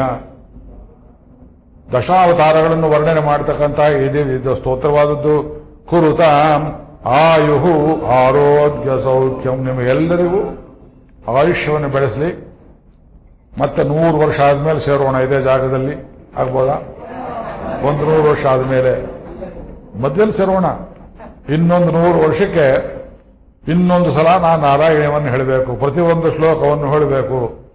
ಆವಾಗ ನೀವೆಲ್ಲರೂ ನನಗಿಂತ ಬಲವಾದಂತಹ ಕೋಲುಗಳನ್ನು ತಂದು ಇಲ್ಲಿ ಕೂತ್ಕೊಂಡು ನಾರಾಯಣನಿಗೆ ಕೇಳಬೇಕು. ಇನ್ನೊಂದು 100 ವರ್ಷ ಅಲ್ಲಿ ತನಕ ಕುರುತಾಂ ಆಯುಹು ಆರೋಗ್ಯ ಸೌಖ್ಯಂ. ಆಯುಸ್ಸು, ಆರೋಗ್ಯ, ಸೌಖ್ಯ. ಐಶ್ವರ್ಯ ಕೇಳಲಿಲ್ಲ. ಆಯುಷ್ ಕೊಟ್ಟ ಮೇಲೆ, ಆರೋಗ್ಯ ಕೊಟ್ಟ ಮೇಲೆ, ಸೌಖ್ಯ ಕೊಟ್ಟ ಮೇಲೆ ಐಶ್ವರ್ಯ ತಾನೇ ಹುಡ್ಕೊಂಡು ಬರ್ತಾದ್ರೆ ಕುರುತಾಂ ದ್ವೇಧಾ ನಾರಾಯಣೀಯಂ ಶ್ರುತಿಷು ಜನುಷಾ ಸ್ತುತ್ಯತಾ ವರ್ಣನೇನ. ಇಂಥ ದಿವ್ಯ ಗ್ರಂಥವನ್ನ 7 ದಿವಸದಲ್ಲಿ ನನಗೆ ತಿಳಿದ ಮಟ್ಟಿಗೆ ಅವರೇ ಅಜ್ಞಾನಿ ಎಂದು ಬಿಟ್ರು. ನಾನು ಪರಮ ಅಜ್ಞಾನಿ, ನೀವೇ ಸುಜ್ಞಾನಿಗಳು. ಯಾಕೆ? ಶ್ರಮವಿಲ್ಲದೆ ಕೇಳಿದವರು ಸುಜ್ಞಾನಿಗಳು, ಶ್ರಮಪಟ್ಟು ಹೇಳಿ ಅಸಂಬದ್ಧವಾಗಿ ಅರ್ಧಂಬರ್ಧವಾಗಿ ಹೇಳಿದವರು ಅಜ್ಞಾನಿಗಳು. ಇದರಲ್ಲಿ ಏನಾದರೂ ವಾಕ್ಯ ಅರ್ಥ ವಿವೇಚನೆ ಮಾಡುವುದರಲ್ಲಿ ಗೊತ್ತಿಲ್ಲದೆ ತಪ್ಪು ಏನಾದ್ರು ಉಂಟಾಗಿದ್ದರೆ ಸ್ವಾಮಿ ಗುರುವಾಯೂರಪ್ಪ ನನ್ನನ್ನು ಕ್ಷಮಿಸು. ಯಾರಾದರೂ ತಡವಾಗಿ ಬಂದಿದ್ದರೆ ನಿಮ್ಮನ್ನು ಕ್ಷಮಿಸಲಿ. ಯಾರಾದರೂ ಏನಾದರೂ ಕೊರತೆ ಇದ್ರೆ ಅದೆಲ್ಲವನ್ನ ಕ್ಷಮಿಸಲಿ. ಹೊರಳು ಪಡುತ್ತಾದ್ರೆ ನಮ್ಮ ಅಪರಾಧಗಳನ್ನು ವಸ್ತು ಅಂತ ತಿಳ್ಕೊಳ್ಳದೆ ಭಗವಂತ ನಮ್ಮನ್ನೆಲ್ಲರನ್ನ ಕಾಪಾಡಲಿ ಅಂತ ಹೇಳಿ ಈಗ ಕೊನೆಯಲ್ಲಿ ನಾವು ಮಂಗಳವನ್ನು ಪಾಡೋಣ. ಮಂಗಳ ಶ್ಲೋಕ ಹೇಳ್ತಿರ ಜೊತೆಯಲ್ಲಿ 2 ನಿಮಿಷ. ಮಂಗಳಂ ಯದುನಾಥಾಯ.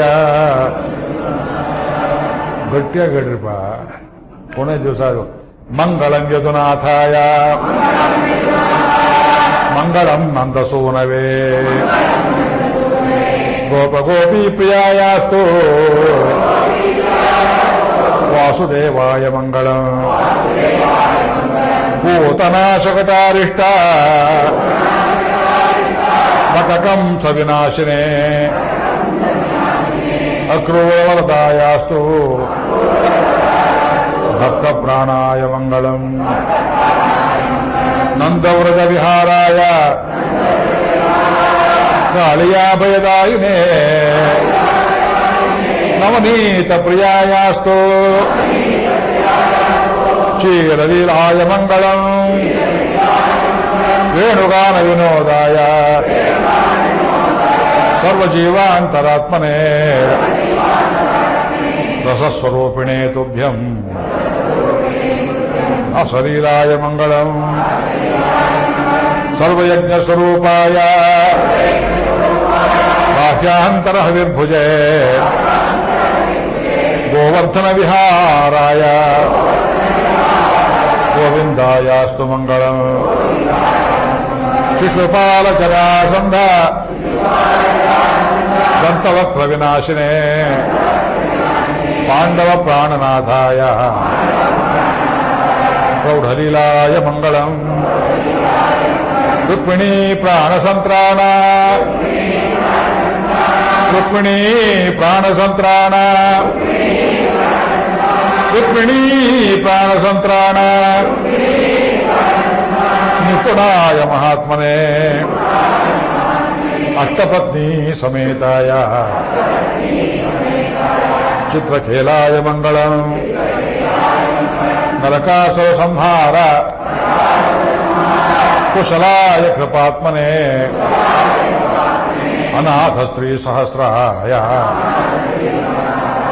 ಭಯದೂರಾಯ ಮಂಗಳಂ ದಾನಾಮುಷ್ಟಿಮುಚೇ ತಸ್ಮೈ ಕುಚೇಲಮುನಯೇ ಭೃಶಂ ವಿತ್ತ ಸರ್ವಸ್ವದಾನಾಯ ದಾನಶೂರಾಯ ಮಂಗಳಂ ಕುರು ಪಾಂಡವ ಪಾಂಚಾಲ ವಿಗ್ರಹೇ ಭೀಷಣೇ ತದಾ ನಾನಾತಂತ್ರ ಪ್ರಯೋಕ್ತೇ ಸ್ತು ಮಂಗಳ ಮಂಗಳಂ ಭಕ್ತವತ್ಸಲ ಪಾಂಡುಕೌರವೀರಾಣಾಂ ತಥಾ ಯಾದವವೃಷ್ಟಿಷು ಪಕ್ಷಪಾತವಿಹೀನಾಯ ಸರ್ವಶಾಸ್ತ್ರೇಸ್ತು ಮಂಗಳಂ ಗೀತಾಚಾರ್ಯಾಯ ನಿತ್ಯಾಯ ಉದ್ಧವ ಜ್ಞಾನದಾಯಿನೇ ದ್ರೌಪದಿ ಮಾನರಕ್ಷಾಯ ಮಮ ನಾಥಾಯ ಮಂಗಳಂ ಮಂಗಲಾಶಾಸನಪರೈಃ ಮದಾಚಾರ್ಯ ಪುರೋಗಮೈಃ ಸರ್ವೈಶ್ಚ ಪೂರ್ವೈರಾಚಾರ್ಯೈಃ ಸತ್ಕೃತಾಯಾಸ್ತು ಮಂಗಳಂ ಮಂಗಳಂ ವಾಸುದೇವಾಯ ದೇವಕೀ ನಂದನಾಯ ಚ ಯಶೋದಾನಂದಕಂದಾಯ